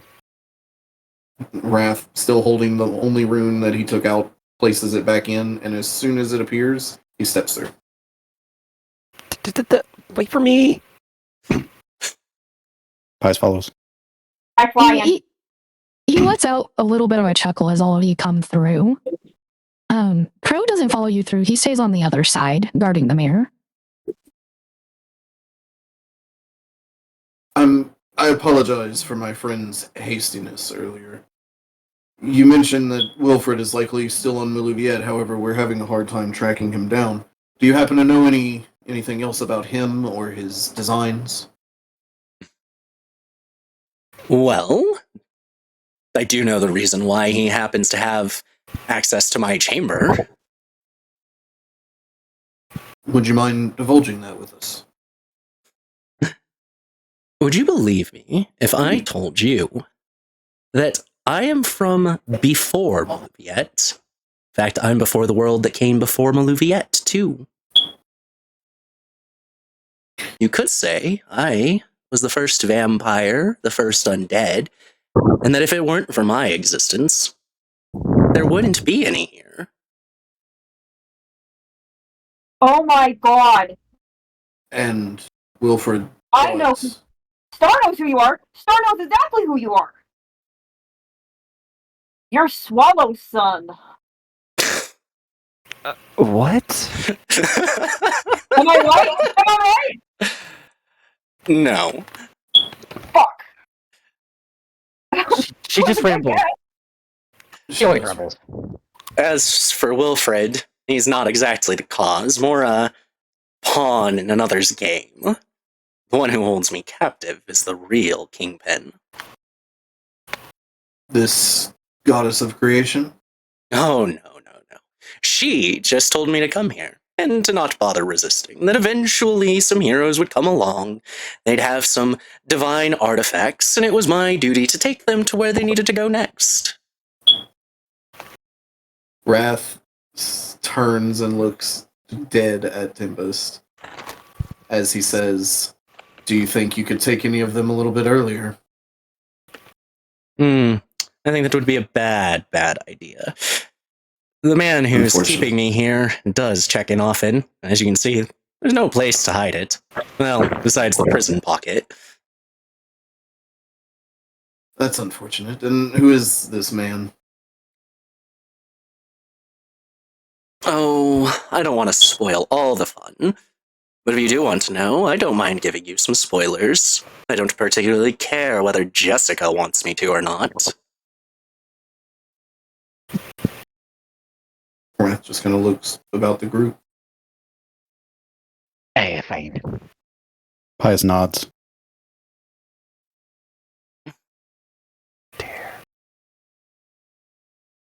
Well, I have a feeling that you've already got a target on his back anyways. It's Lord Kinehurst. In Eldwin.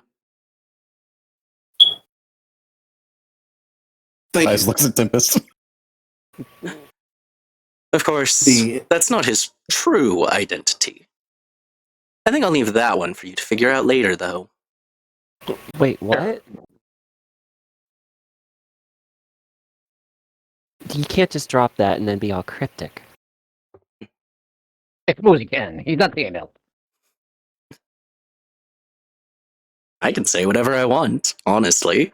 And since this is the only amusement I've had in 300 years, I believe, I have to keep it interesting at least. Has the same man kept you prisoner this entire time? Yes. Gotta get the drop on you. Tempest, when is the last time you heard of a change in power structure in the Kinehurst family? Someone else taking over. The current lord in Eldwin, the head of the family, took his position about 20 years ago. There's been a regular passing down through the generations of the Kinehurst every 50 to 60 years or so. The old lord will pass and the firstborn son will take over. It's been somewhere around 1,000 years or so, though, since that branch of the family took their position as the head family. Previously, it was actually the family in Meldrek, about 1,000 years ago, that was the head. There you go. That is everything.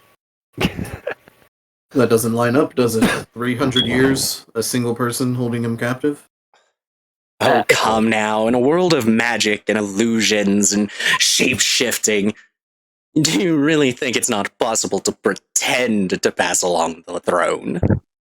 I do, but I'm keeping all options open. We are. Yes, we are. Working through the idea. Thank you again, Alucard, Vlad, for your information. Is there anything else you care to impart before we leave you to continue our journey here? Not particularly. I would like to say something to your metal friend there. It's fine that you're wary of me. Whether you know me from your real-world equivalent, or the myths of Dracula, or even that show Helsing, I believe it was named. Doesn't matter which one I come from. I am a threat. Smell liquid. Hey, It's a our good metal thing friend we has are a also- name. I wish you the best, Alucard. And when I send you to the Nine Hells, just know it is not out of malice. And Pius turns around and walks out. Wrath gives like a little curt bow and also follows. I give him a good glare before I leave. I say, don't fuck with us, motherfucker! And I fly out.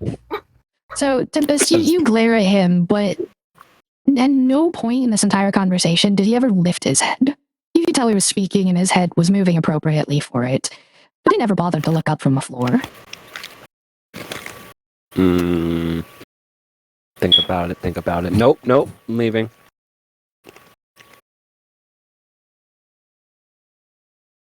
Captain coming with? I suppose I will. Gives him a curt nod before he goes through. I shift the runes to the one familiar to Tempest.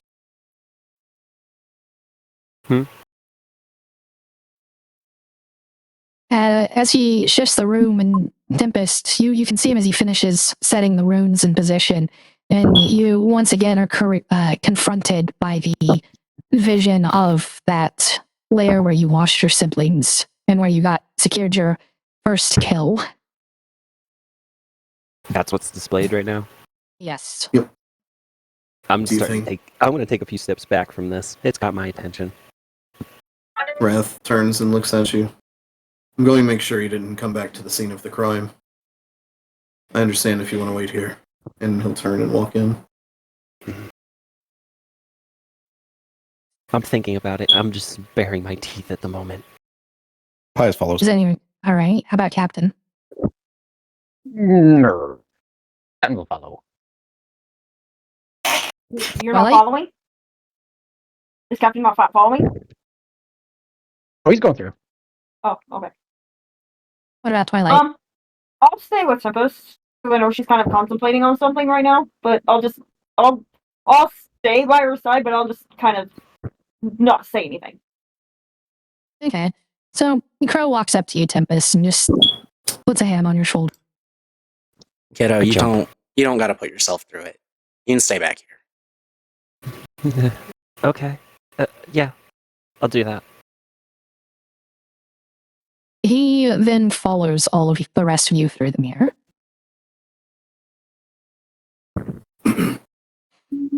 Tempest, do be you watching. need time to yourself, or do you want me to stay by you? Do whatever you want. I don't care either way.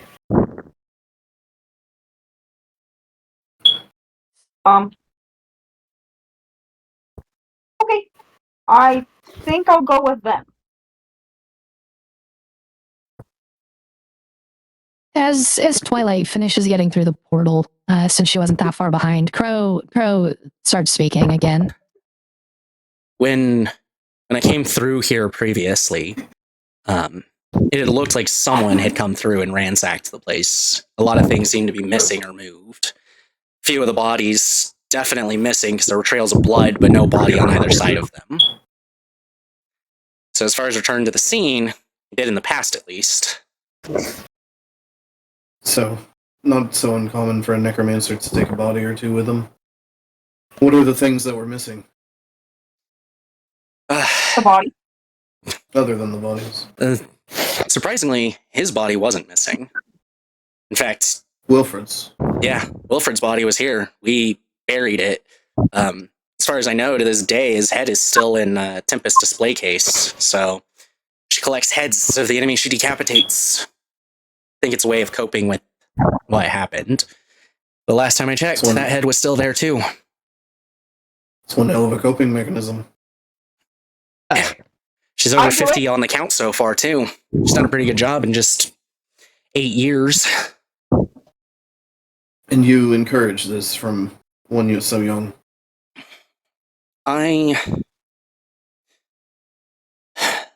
The Lord, he didn't want her around. He wanted her dead. She's a bastard to the family that can cause problems. The only way I could think to save her was to convince him to let me train her, to let her join the Knights, and whatever it took to cope with it. It's not an easy life, especially when you start training at 10. Wrath gets this sad, but it's like a sad grin on his face. That's what you're going to use as an excuse. And he just goes about looking about the room, seeing if there's anything out of place or noticeable. Okay, go ahead and roll. Are you gonna like touch anything, or just like visually try to check it all out? Oh, he'll touch and move things if he thinks Okay. it might lead to something. Roll an investigation. Pius, what are you doing? I'm going to do the same. Just kind of aimlessly walk around because I don't really know what I'm looking for, but if there's any clues to Wilfred's whereabouts, I'd like to try and find them. All right. Roll an investigation as well. All right, Captain, what are you doing? Captain doesn't know what he's going to be looking for, so he'll just stay by the mirror. Okay, and Twilight, what are you? What am I doing? Looking? What are you doing? Whether it's looking or something else, your choice. Look for a trapdoor. Start looking for a trapdoor. Okay, Yeah, you don't need to roll because you're just not going to find one. And there's no helpful information at all on the floor, so no roll, you find nothing. But as you all, start to go search and everything, Crow does keep speaking. Wrath, you can hold whatever you want against me. I made my choices and I've got to live with it now. I know I have to be better. Yeah, you do. Yeah. Maybe next time you'll think about using your own strength to protect someone instead of having them rely on theirs. Oh, that was harsh, right to the bone. Yeah, you're right. That's why I'm going to follow Tempest, whatever she wants. As far as I'm concerned now, she's the one in the charge of the Kindhurst. And if she thinks it's right to take them out, that's what I'll do. I'll protect who I can and who I think should be. Good. I'm glad to see we're making some progress. But you had asked about what had been moved. We do think that he had come back, or someone else. At this point, I'm pretty sure it was him. But had come back to take all his notes, his journals. We couldn't find much information on what he was actually doing here. The little bit we could find, though, would probably explain how he's back and why he has a new body, though. We think he was trying to work on some type of spell that would just automatically resurrect him, give him a new body. There's a Lich's not simulacrum. It Phylactery. was thank you. different than that. From what we can tell, he wasn't a Lich then, and we hadn't found any notes on Lichdom, or at least nothing that would imply he was going for it. So I think he was trying to hold on to his humanity as long as he could. let me make sure I understand. He stayed here for a time. You all knew he was here, just not what he was doing. Is that correct? We didn't know he was here until Tempest came back with his head. We set out immediately to investigate the area, to find what we could. To the best of our knowledge, he had come back, taken things, and just left. We checked on it from time to time. You came to investigate because of missing family, correct? They weren't seen in a while? The Lord didn't let us come out here in the first place. When Tempest came back, I was finally able to convince him to give me permission. Because there were still missing children from her family, and he was a wizard, doing some pretty unethical things. Ultimately, the Lord didn't give us permission just to come back for the missing family. He could have cared less. He couldn't have. Are you sure that he didn't just give you permission because he knew you would not find what you needed to in order to actually end this threat? Are we sure that Wilfred isn't working for him? That the Kindhurst isn't the reason for the rest of Tempest's siblings' deaths? Well, based on what Alucard said, I figured Wilfred would be working with the main branch, but it doesn't mean he wasn't playing multiple fields. The different branches don't like to work together more than they have to. The lower branches have to listen to the ones above them. That's the rule. But Wilfred might have been, might still be for all I know. Hey, a dog's back! And at the time that Tempest's siblings were found here, this was many, many years after this branch was no longer the head, correct? Oh yeah, now it's been at least 1,000 years since the main branch changed, and this was just 9 years ago. I'm assuming I rolled a 14 investigation. I'm assuming I don't really find anything of use. No, mostly you notice spots where it looks like there had been some type of thing, but there isn't now. Indentations from equipment and the such into the wood. But no useful information about what it was or why it was taken. More focused on the conversation. Why Maybe I should. Never mind. And Wrath is just going to think to himself for a minute. So I'm not sure if you know too much about how the nobles operate. I'm sure you know they're not the nicest of people. But there's a lot of infighting in the Kinehurst. That's exactly why the head branch changed 1,000 years ago. One branch, the one at the end of the Eldwin, at the end of the Highroad in Eldwin, they had gotten their hands on a particular athame, one bearing the Kinehurst crest, gave them incredible power. They slew the head of the family at the time in Maldrek, took their place as the head of the main branch, and the heir became the head of the Maldrek branch. That infighting continues. They like to use, whether it's blades like what we're called in the Maldrek branch, or knights, as they're called in the Eldwin branch, they like to use their elite forces to keep tabs on each other. Try to get an edge. And what branch does Tempest half belong to?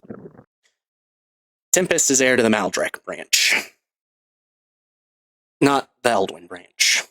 But the dagger went missing shortly after the change of power. And it's one that in the past was the symbol of the head of the family. And with the power proven, the Eldwin branch has not let the rest of us forget that that dagger symbolizes who is in charge. That's why we've been searching for it for generations. When the demons attacked us, shortly before Tempest was sent on her journey up this way, and we heard that they were looking for it, well, that's why that letter she has is in her possession. It's supposed to alert the head of the Eldwin branch about an incoming demon invasion who's looking for it, and it'll likely be coming for them. The demon incursion, coming for the Eldwin branch, correct? Is that what I'm understanding? Yes. They're looking for the dagger, and they do know what it symbolizes to the Kinehurst. They probably don't know that it's been missing, or they're making the assumption that it's actually been hidden this entire time. Either way, Tempest is the one that has it now.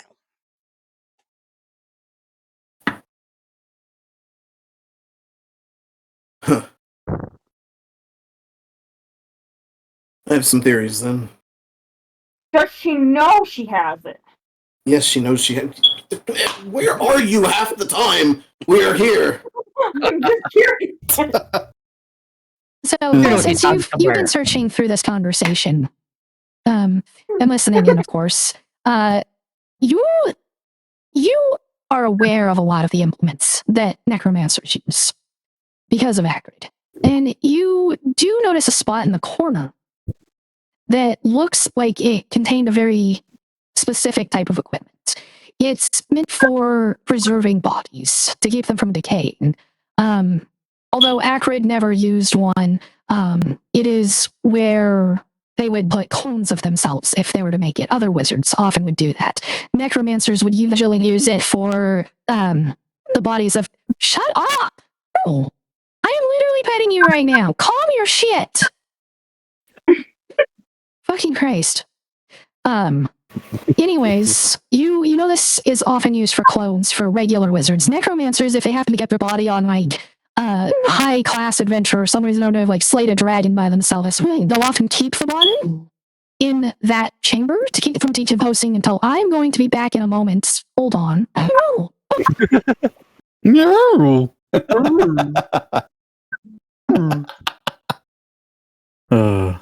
I think the dog just wants to DM.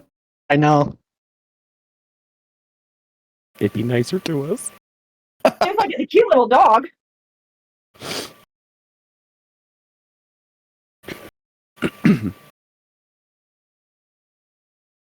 It's got the cutest little whine. Absolutely. Yeah.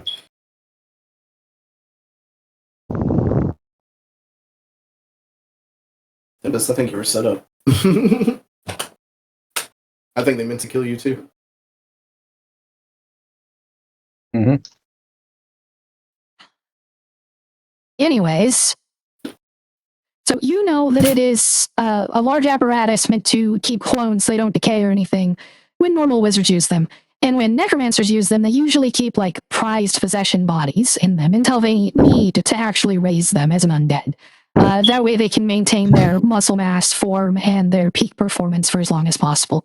In between uses of it, they'll kind of put the undead to sleep and put them back in to keep them preserved as well. And this chamber has been moved from this space. It is no longer here.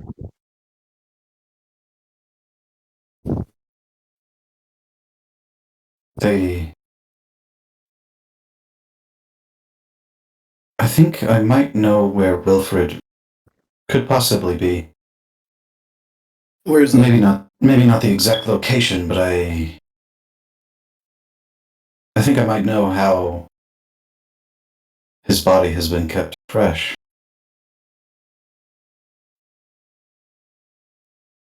I don't follow.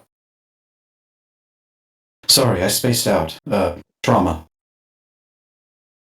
There used to be a container here. Necromancers typically use it to preserve bodies. But it's gone. And you think he was using it on his own body? I don't follow that. He could have cloned himself. Ah. Kind of thing. Yes. What if it's Tempest? What if he could Tempest. load himself into Tempest? Tempest is standing right there. You're also aware, like, you did kill him while he was trying to become a lich previously, and Tempest was a part of that as well. So unless he did it literally in front of you, that would not be the case. You say it can preserve a body. Why would he need to preserve children's bodies? If those are his targets when here. Because they're young. And children are innocent. But they're useless as an undead. Other than the I don't want to kill a child factor. It's an undead and will likely be put down. They don't have much body mass. They don't pose as much of a threat. What if he could transfer his soul That's into why it? they're not as a threat. Into a body whenever he wanted to remain alive. Exactly. Do you mind No all one would following me for suspect. a moment? Following you? Yeah, Sure. Pro asks you all to follow him.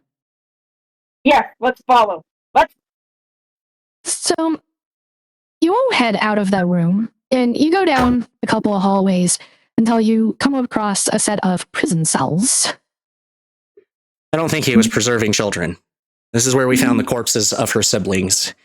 And that one, that's the one Tempest was held in.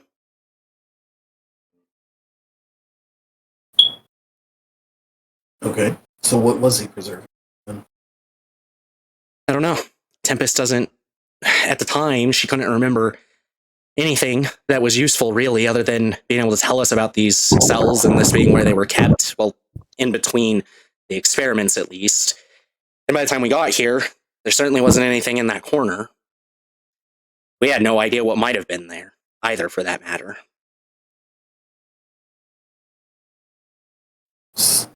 I'm still not following these chain of events very well. Tempest was here with her siblings being experimented on. He moved all of his equipment and then Tempest killed him?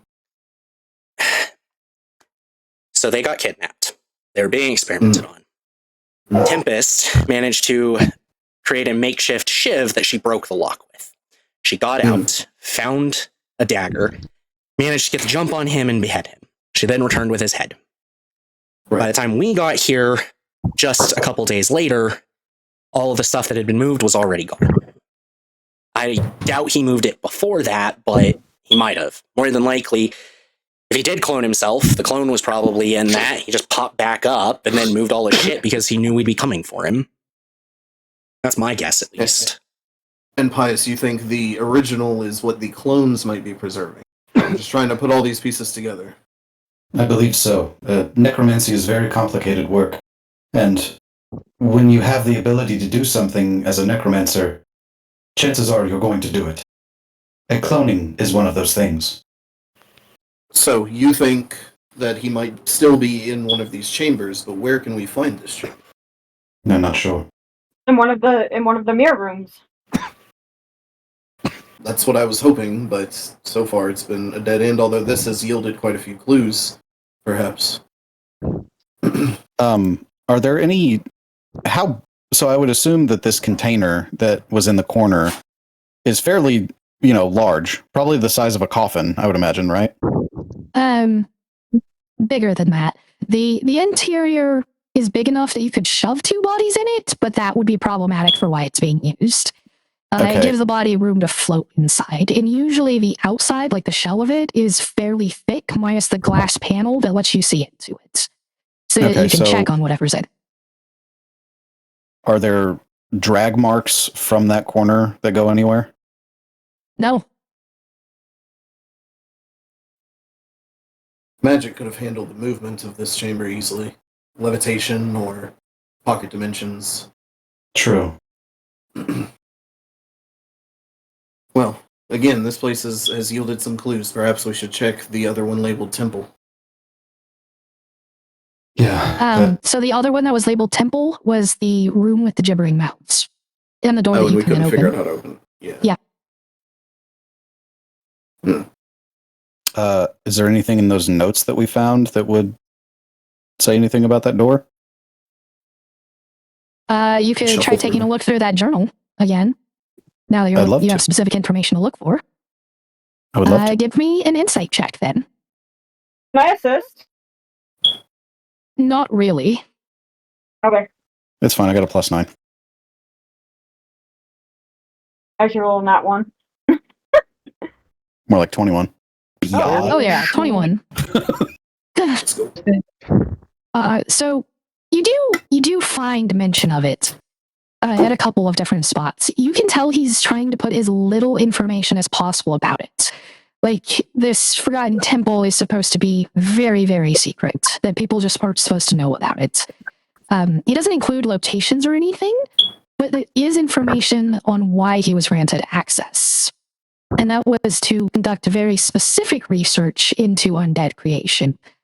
In particular, the ability to force various types of undead power, whether it was to force vampirism on someone without the normal, like being bitten, or being able to turn any creature into a lich, or even creating death knights through abnormal means. That was the research he'd been set upon. And even though it doesn't say directly at any point, with the information you've gathered, you put it together that it was Lord Kindhairs and Eldwin who gave him this task. The part that bothers you, though, the most about the information you find, is that he was granted the Archmage title. Specifically, there's one Archmage per school of magic. And he was the one that got the Archmage title for necromancy. And in this, he specifies that it's very convenient that the Archmages will kind of shove behavior that's less than ideal under the rug for the sake of their pursuit of knowledge. That is the main task of the Archmages, is to develop new techniques within their school of magic to further the knowledge and advancement of it. Okay. I'm going to relay that to the group. All he cared about was knowledge, it seemed like. For the most part. Just... It's hard to make sense of. Like, knowledge. What do you mean by knowledge? Like, okay, knowledge. The secrets of the universe. Some that would drive a normal person completely mad. But someone with the status of Archmage in the School of Necromancy, they are most likely already mad.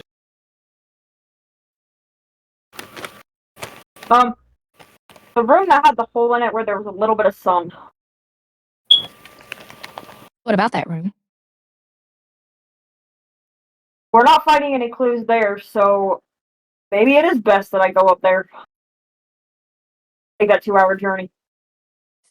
I said 2 minutes, I believe, earlier, but Oh, okay. that's still a bit of a trek being squeezed through a 1-inch hole. Yeah, but if I do it as a fly, it will be okay.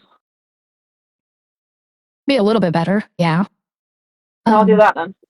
Bias, while you're flipping through the book, You also kind of are keeping your eyes open for where he may hide clones or other options come back. You do find one entry dated about 8 years ago. And he mentions that he was able to create a new spell that saved him the trouble of worrying about clones. Okay. What was this? Did he mention any details about it? No. But based on the timeline and what Pro and the Blades of Kind Heresy found, it sounds like he succeeded in creating that auto-res spell.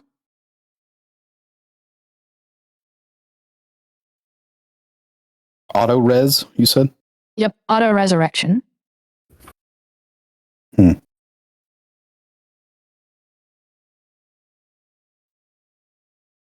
feel like we need more information. This is all just jumbled shit. It's not really. I feel like it's not a. Yes, exactly. We're just feel missing some information, I think. Right. And I think the missing information is in that room where I have that little hole. That's possible. So can we go there? Sure. If that's what you want to do. Yeah, I think it's wise. We're not finding anything. I mean, we're finding some things, just piece by piece. We need the whole picture here.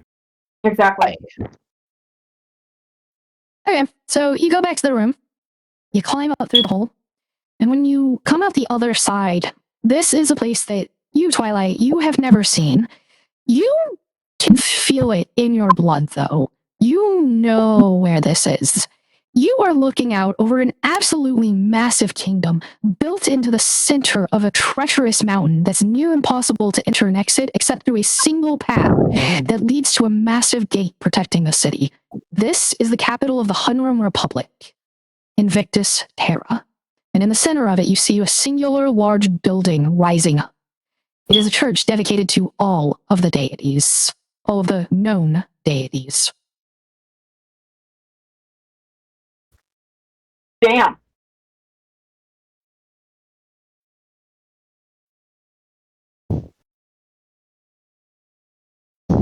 So this room and probably the one with all the green plants where I was going to find. Yeah, these two are connected then. No, 2 different continents. This is the Highland Okay. Republic. The other one is the Amortuous Castellum. And as far as you know, the rest of the entries come out in the Incendium Populus, which is the continent you started on. For some reason, none of these portals seem to go to the last country.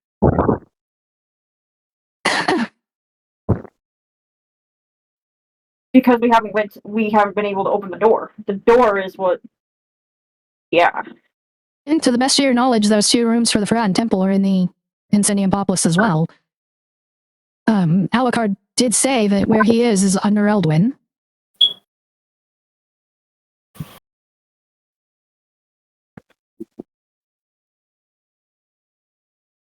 Well, I guess I relay my. You guys there? Yep. Yeah. Okay. Well, I guess I can relay that back to the team.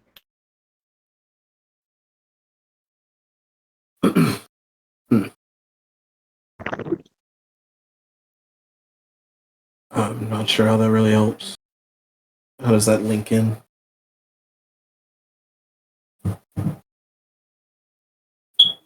That is a good question. I don't recognize it. But I know, but it seems like I've been there. But I don't recognize it. Does that make sense? As much as anything else has. Hey. I make sense! Yay! Well, maybe.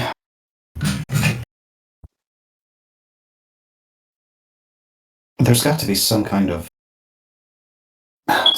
connection here. And clearly, Wilfred was using this mirror, correct? Why would he need to be in so many different places? Why here? How does this fit into it? Crow chimes in again. Well, I mean, it doesn't matter who you are. If you could just step through a mirror and be on another continent, that's kind of just helpful. I mean, that is why the mages developed teleportation circles back in the day. So they could create a permanent connection between wherever they reside, usually somewhere out of the way where nobody would go. That way it'd be safe. And they could just teleport to the places they needed to be. But that's the thing, Crow. Everything up to this point has had a purpose.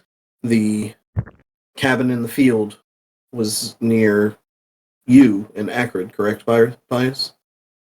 Yes. The Kinehurst location is Devious Acts. Here, obviously, his tower being nearby. These have all, so far, most of them anyway, have seemed to had a reason. Some purpose beyond just being able to step onto another continent, but being close to something relevant to him.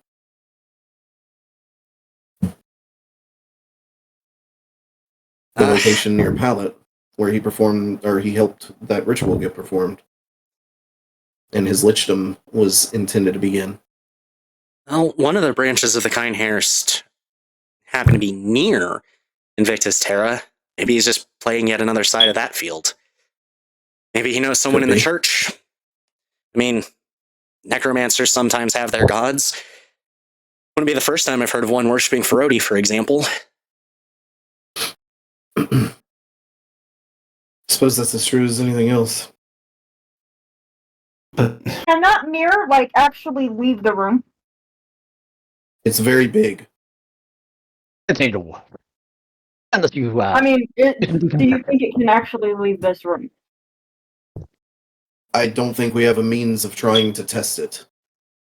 Okay, so when I was in that circle, I can't remember what it was, but the thing that actually took over me, and I almost died because I put a whole fragment in it. Uh-huh. I wonder if he put the mirror in that circle. Because What? that makes no sense, Twilight. oh, What are you using to connect these two dots? Why do you think that? from what I envisioned, from what I just saw, then yeah, that it really made sense of how the rooms connected, and then that sensation that came over me when I was in the little circle. Twilight, that circle was a trap I know. of petrification. Yeah. It has nothing to do with the mirror. I think at this point, her brain's just trying to make every pattern possible in case one of them does make sense. Which is why I'm asking for her to explain herself, because maybe there is a link we're missing. You mean I'm on the right track? No. No, But I'm saying it close. was possible that maybe there was some link in there that you were unaware of that made sense, but however, in this case, it doesn't. Okay. But yes, that's what I'm doing. I'm trying to make sense of everything that we've been through up to this moment, and see if we can connect something like that. So you can move the mirror. I mean, like you've kind of like turned it and moved it, and you've noticed it's not bolted down or anything. It's kind of heavy, but 27 strength, right, Pius? Yes. So you could always test and see about moving it, if it's possible to take it out of the room or anything like that. Pious lift. You're welcome. My idea. I'm not giving you credit. So as you head back into the tunnel portion, and you've got to so you can look through the mirror, and of course you turned it, and obviously I turned the mirror on the other side, so change the perspective. As you're walking, the mirror on the other side doesn't actually seem to be moving. It only seems to turn in relation to the other mirrors. But picking it up and moving this mirror didn't do anything to the one on the other side. But you are able to take it out of this cavern and into the next room. Implying that the mirrors could be moved and possibly change what areas they're connected to as such. Yeah, thank you. That's exactly where I was going with that, too. That was my next idea. Really? Were you really thinking about that? No, I really was. Out of game, I was really thinking that. I would like to believe you, but Okay, I'm skeptical. roll perception. Skeptical. So, Pius, you kind of have a thought on this. 2 of these mirrors were just in, like, empty caverns.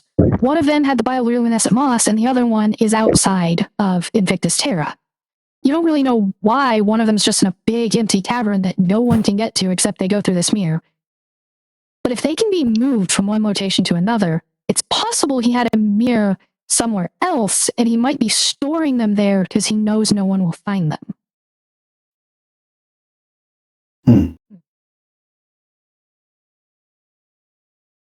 Just more questions. No fucking answers. But I think we're on the right track. I'll say this a bit later. He doesn't have a place to put those other mirrors that's useful, so he just put them somewhere no one would mess with them.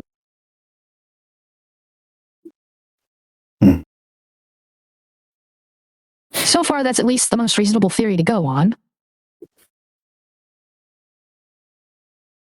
But that begs the question, why does he have a mirror connected to Tiamat?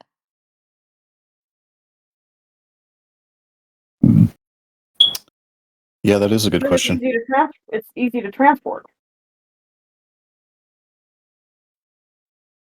Well, if nobody's opposed to it, I guess I'll move the mirror then. Yeah. That'll And help. it's easy to transport because that is the port. Wait, which mirror are we moving? Hold on, I got lost there for a second. You're all We're moving back the in big the cavern. 13-foot tall one? Yeah. The one that's in Wilfred's lair where you started. And Paya's Okay. already moved it once to verify that you can move it, but doesn't move the other mirrors. The only part that changes Right. on the other mirrors is with the way it's facing. So where are we moving this to, Pius? What are we doing with this? What room are we in? 5? Yes, you're in 5 currently. I'm gonna move it to 7 then. And If I then can. what we should do is I'll go into the one room that the other mirror was in, and Raph, you can go into this room. And then we all we all use our little rings of communication, and we work together to place them, like mirror each other. Like, does that make sense? No. So there's each mirror is in a completely different room in a completely different part of the world. You're not going to move one of these mirrors to another one. That's just not happening. Not Okay. easily. I'm not sure moving the mirror is really the play. It's nice to see that it can be moved. If we were smaller, it would certainly come in handy for us. I think we found... I don't want to open that avatar room again. So unless you think something is in one of the other rooms, I'm kind of at a loss as to where we go from here. Well, let's see if it has a different connection to different places if we move it to another room. Sure. Could be like a signal thing. Who knows? I feel like we need to think outside of the box now at this point. I'm great at that. I've been doing that the whole time. So Yes, you move it Pius over to rolls his 7. electronic eyes. So you move over to 7 with this mirror, and you cycle through all of the rune combinations, I assume, other than the avatar room and Alucard's room, and they all seem to just connect to the same mirror that's in the same spot. Ref, something clicks though about some of the information that's been processed. Wilfred and these death tyrants and such seem to be very much against the Forgotten One coming back, and with your interactions with Tiamat so far, she is also very, very directly opposed to the Forgotten One as well. And they all seem to hold the same belief that you will be responsible for bringing the Forgotten One back into the world. Right. They may have gotten that impression because of this connection to Tiamat.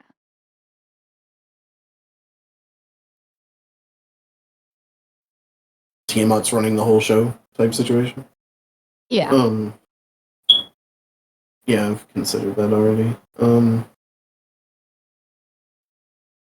Yeah, I don't know. Let's try your mirror thing. Other than that, I think we're looking in the wrong place for what we're looking for. Well, there is another room, if I'm not mistaken. So 6 was where you found the tome and the big chest of loot. 7 was where all the bodies and death tyrants were. 5 was where the mirrors are.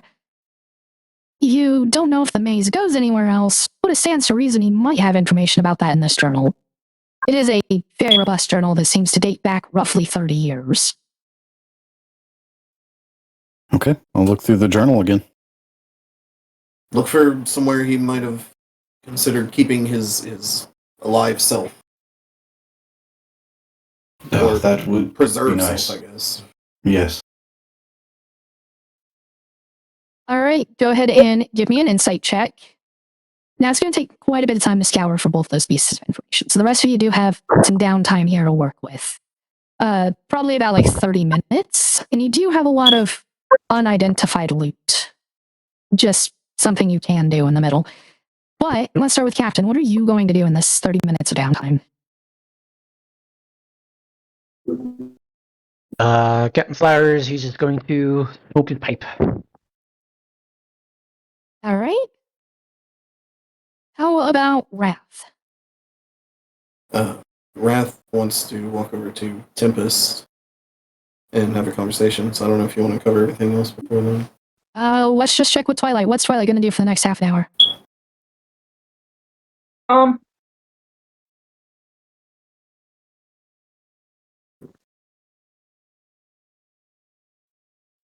I think she's gonna go into the room where she like the hammer, and she's just gonna hammer away at the wall. You're going to set the room configuration on the mirror to go back to the same cavern with the hole in it? Yeah. Okay. You're just going to sit there and spend a half hour beating at the wall. All right. Wrath, Tempest, table is yours. Tempest, may I have a word? Perhaps in private. What's up? The dagger you carry, you're aware that I believe that it is linked to a very evil being named Tiamat, correct? Yeah, of course. You've made that very clear. I'm glad it's come through. After witnessing what we saw in that place that you seem to shy away from, I have reason to believe that Tiamat is the one who killed your siblings. I know you harvest in anger for Wilfred, but if not for Tiamat and the head of the Kyners family in... Fuck, I forget the name, I'm sorry. Eldwin. Eldwin, thank you. In Eldwin, I think your siblings might still be here. That's kind of a shift in things to drop so suddenly.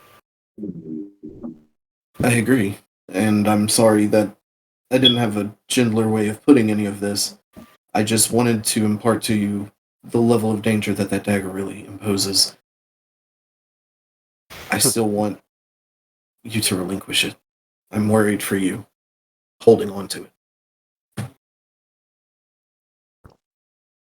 The risks are pretty obvious. I'm not gonna let it go, though. I'm gonna hold it until I get it to Maluviette. That's without question. And at this point, yeah, I do want to kill that bastard more than anything, but I don't even care what the Kinehurst family did.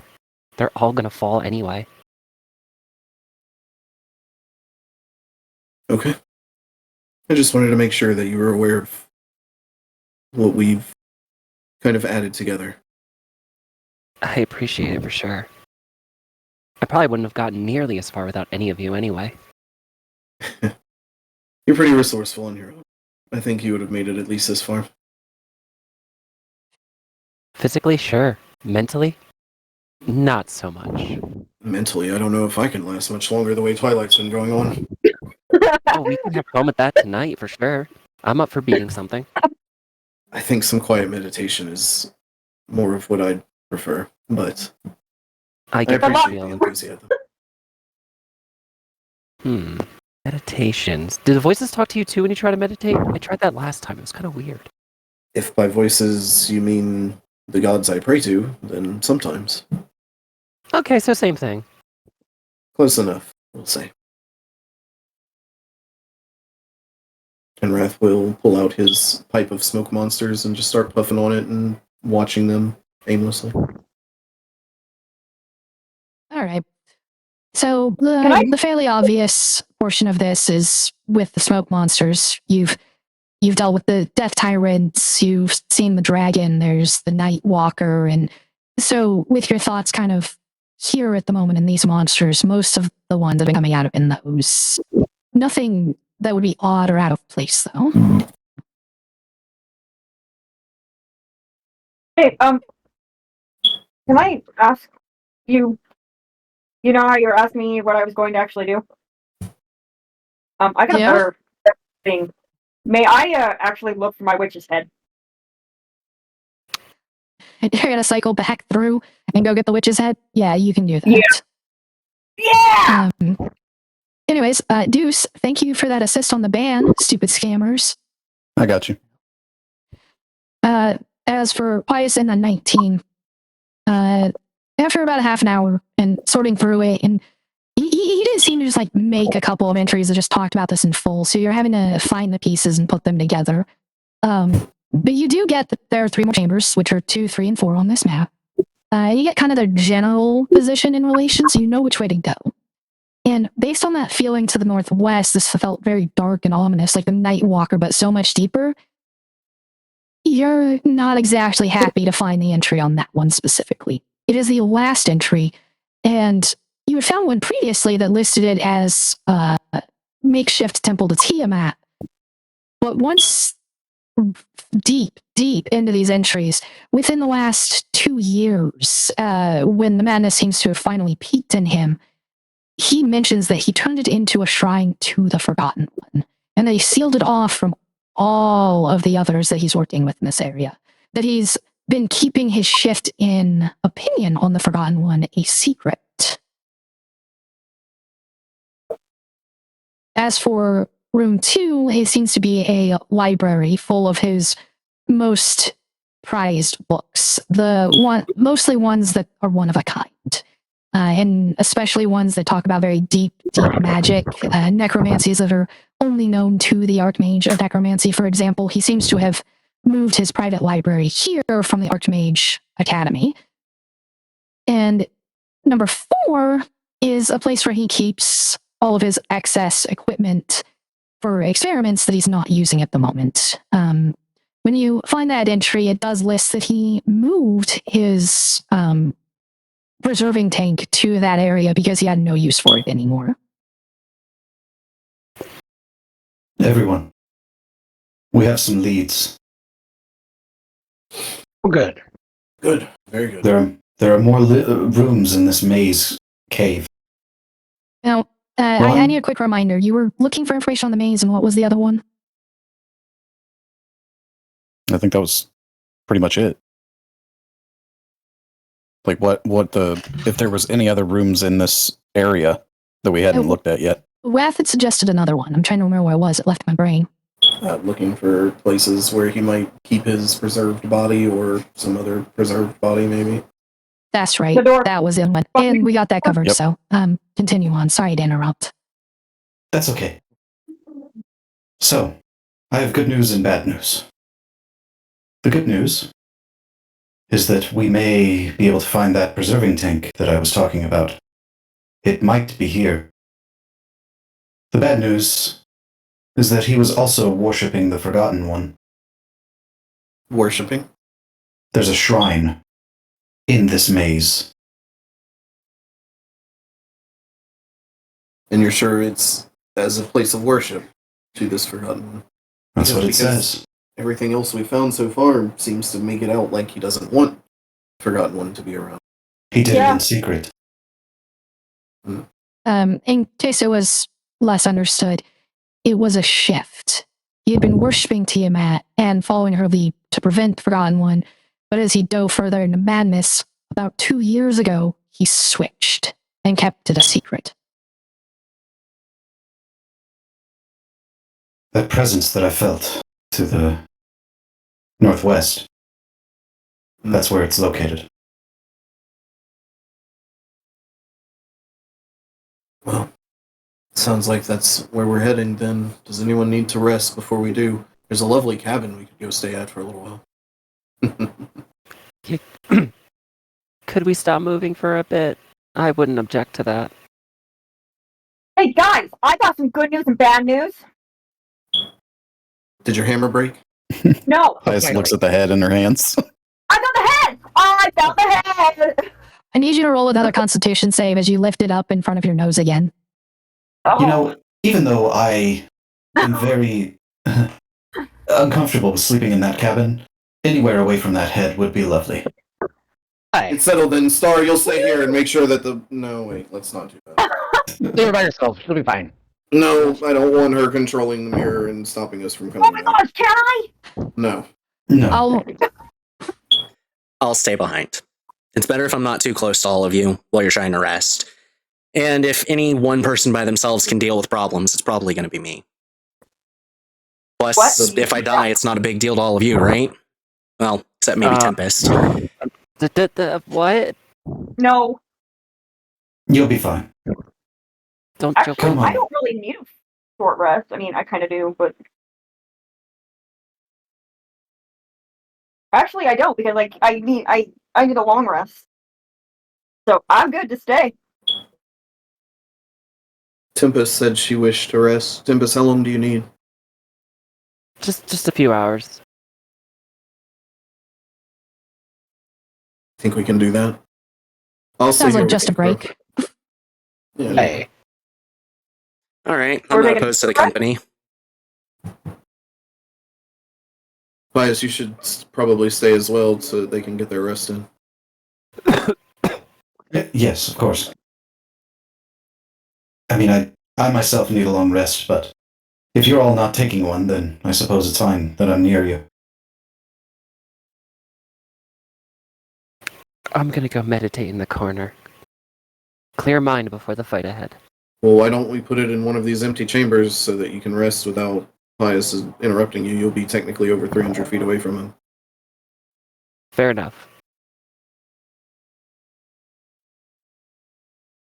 We'll All right, swap so- it to the house in the field, I guess. Okay, so who's gonna take a rest in the cottage? And who is going to stay in the cavern? Are we doing a long or a short rest? I was still confused on that. You said a few hours. So I think everyone except Pius is like short rest is good, but Pius is saying needs a long rest, down on resources. I'm good either way. I'm just Hey, kidding. same here.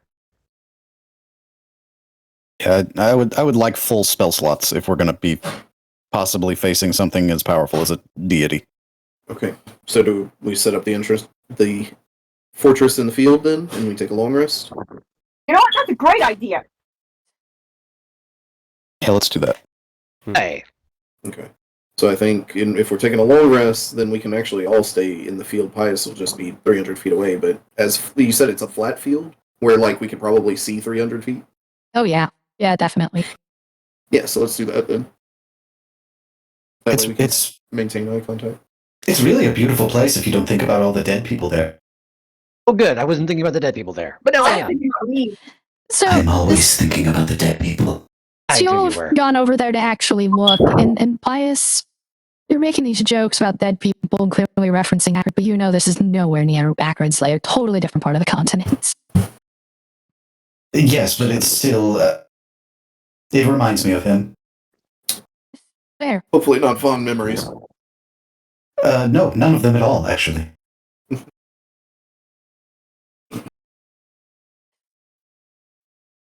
That poor man that ate his family. Poor man. It's that very ate. disturbing. It's Yeah. one of those things where if you see it, you just can't unsee it, you know? Right, yeah, I'd imagine that gets burned, in the brain. Yes. Maybe someday I'll be powerful enough to just solder it out or something. I wonder if it works that way. I hope so. You never know. So, So are something. we? Are we what? Oh, I was gonna say, are we in the little? What room do we go into? The The field. Use the mirror to cottage go to in the the field. cottage in the field. Are we in there yet? Yes. Okay, cool. Okay. So, as you all get a chance to like start sitting down and just that natural unwind from stopping being in motion and doing things, every single one of you And Bias, this is one of the weirdest sensations for you, and the only reason you know it is thanks to Deuce in your head. All of your muscles relax. You feel like you've been grinding your teeth for years, if not decades, for those that were in pallets. And you realize that the air here, the magic, the just emotions that flutter through everything is lighter than what you've been experiencing for quite some time. Even Pallet had a tension to it that this place doesn't have.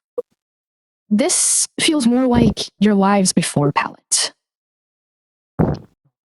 where even when bad things happen, there was just a lightness to it. And that sharp contrast to the tension that Pious, Captain Wrath, you in particular have felt for decades now, makes you realize that there's something over the Highroad spanning all the way to Pallet that's been affecting things.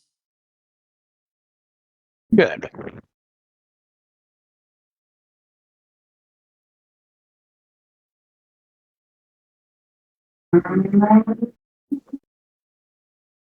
So, final decision, long rest or short rest? Long rest, please.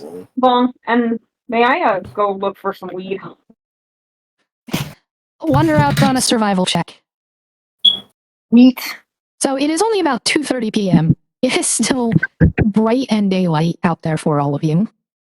Maluviette is a flat world, and the sun kind of illuminates the entire world at the same time. Time zones do exist, but there's only like 4 of them. I'm going to bury my head in the dirt. You said survival? Yes, survival.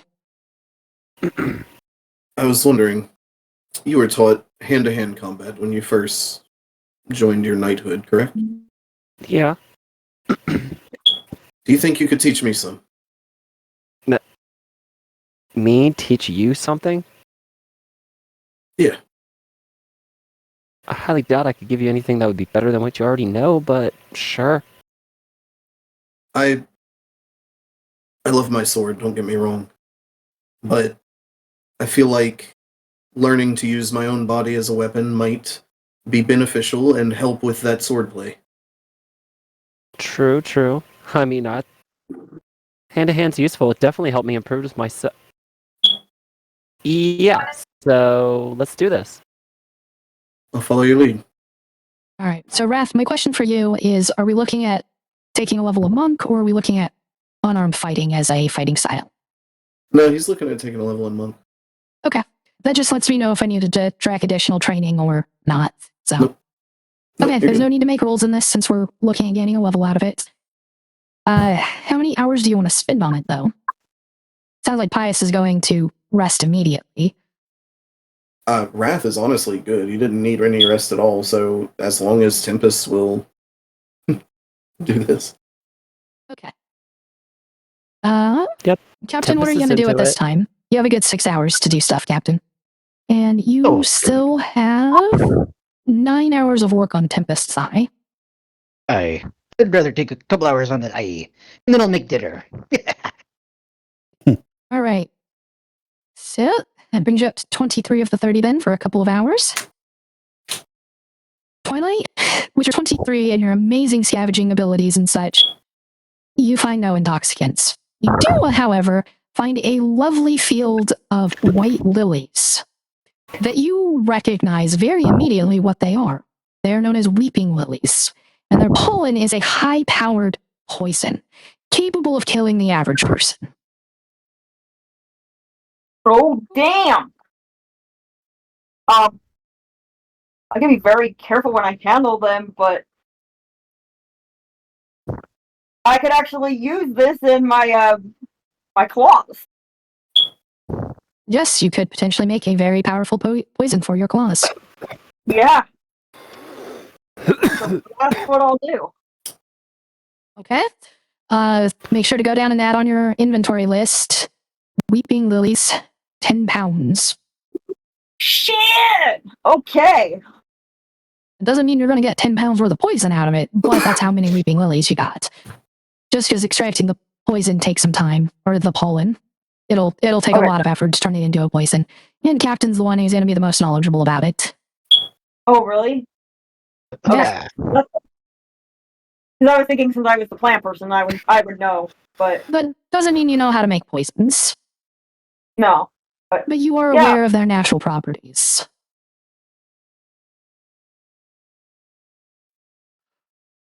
How long does it Pious. take me to find it? It takes you a good 4 hours before you find it and bring them back. Pious, though, you are taking yourself a long rest with your head in the sand. And of course, you can't help but kind of think about what's been going on, and Wilfred and Acrid in particular, and a memory comes floating back to your mind. Not the first time you met Acrid, as per the trip into the past you had, but the first time you'd known of meeting Acrid before that little trip back. He found you in a field of white lilies. You were just standing there, no idea where to go, what to do, or what your name was. And when he approached you, he just spoke to you. Oh, Pious. It's a pleasure to meet again. And because this is a memory that you're not so much interacting with, but that past self of yours hadn't experienced the actual first meeting. And so that version of you at the time just kind of replied, "Oh, is that my name? Is my name Pious? You must be my master." And the two of you kind of talked for a little bit, and Acrid never explained that first conversation. He just told you that you were a precious friend, and then he made a promise to you, and then asked if you'd be willing to come with him so you could hold him to his promise if he ever broke it. And that was your first real memory with Acrid.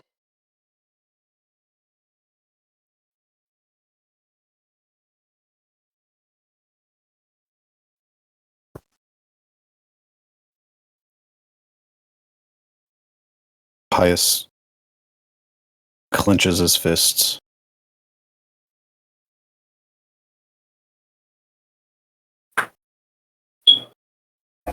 And just tries to relax. Everyone's able to get their rest in their various ways. Wrath, Tempest, practicing basic martial arts, moves, maneuvers. Captain, you spend some time on that eye. You get to making food up. You don't prep anything special, just circumstances. It feels like you should wait to make something special till after this is all done, in celebration of it. You notice when Twilight kind of comes back in, because she kind of asks for advice on it, you notice the white lily she has as she questions about how she can extract the pollen to turn it into a poison. You're able to give her pretty straightforward advice, enough that she should be able to follow the directions and do it herself. Yeah. I can do it myself. Yay! Tempest, Twilight, on that note, I need you to give me an intelligence check that you have disadvantage on because you're present. Let's see how fucked up this is going to get. I just realized that I haven't been making a roll with disadvantage this whole time. You have disadvantage though, Twilight. You roll 2d20 and take the lower on this. And it's only your int modifier. And it's only my what? Intelligence modifier.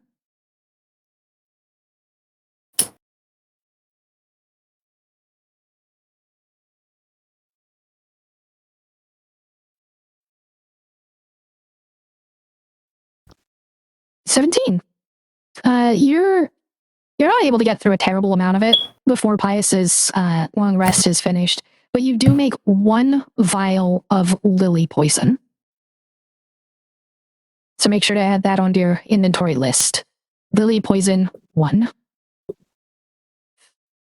Cool. Pious, when you finish your long rest, what do? You can see and hear Wrath and Tempest currently training.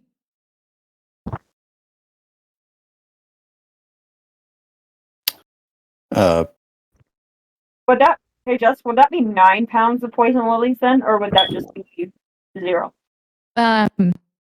2.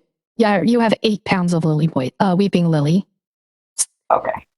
Yeah, 8 pounds of the weeping lilies, 1 vial of lily poison. Pious, though.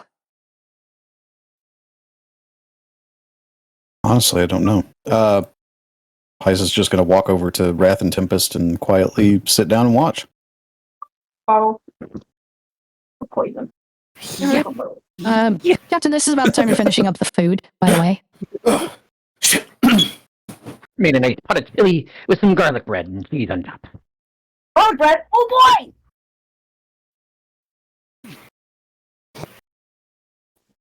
I'm gonna put the garlic bread in my toaster. It's already been toasted. You put the garlic bread in your toaster of perfect toasting. And it just immediately pops back out because it's already perfectly toasted. Just verifying that. Just verifying your cooking skills. She Sure. just cook checked you, bro. You can't even do nothing without, courtesy. Do it. Youngsters these days, I swear. So Twilight, not exactly being the most observant of her actions, she kind of came out to join in the food and everything. And Pius, you see the white lily in her hands. And you recognize it's the same white lily from when you met Akrid. Hey. Well, no. I found these. These are mine. You can go find your own little fill over there. Where did you find them?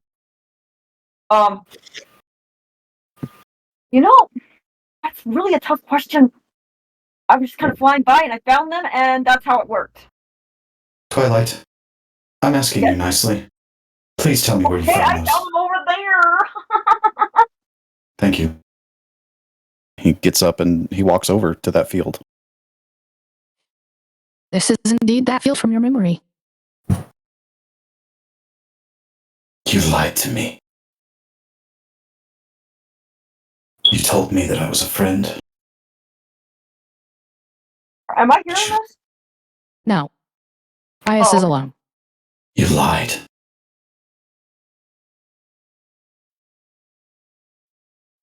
He just stands there and just kind of looks at the lilies thoughtfully.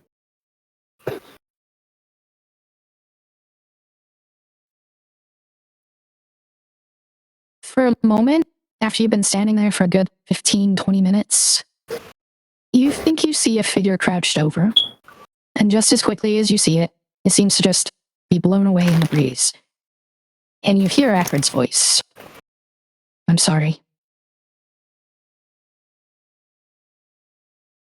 You should be.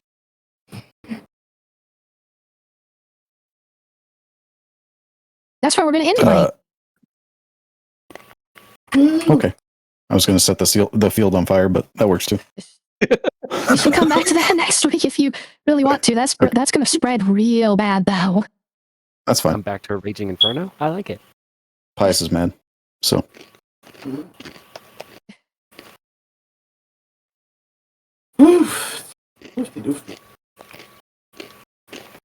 Alrighty then. It's the closest that I've had to a 1v1 with Wrath. Right. It is boring. It's not going that hard, but this one will end for the night. I'm going to get my schedule posted tomorrow. I got a lot of shit sorted out this week. It's been an interesting one for me. But Thursday I'll be back with homebrewing. Friday, I believe it's still technically this month next Friday, isn't it?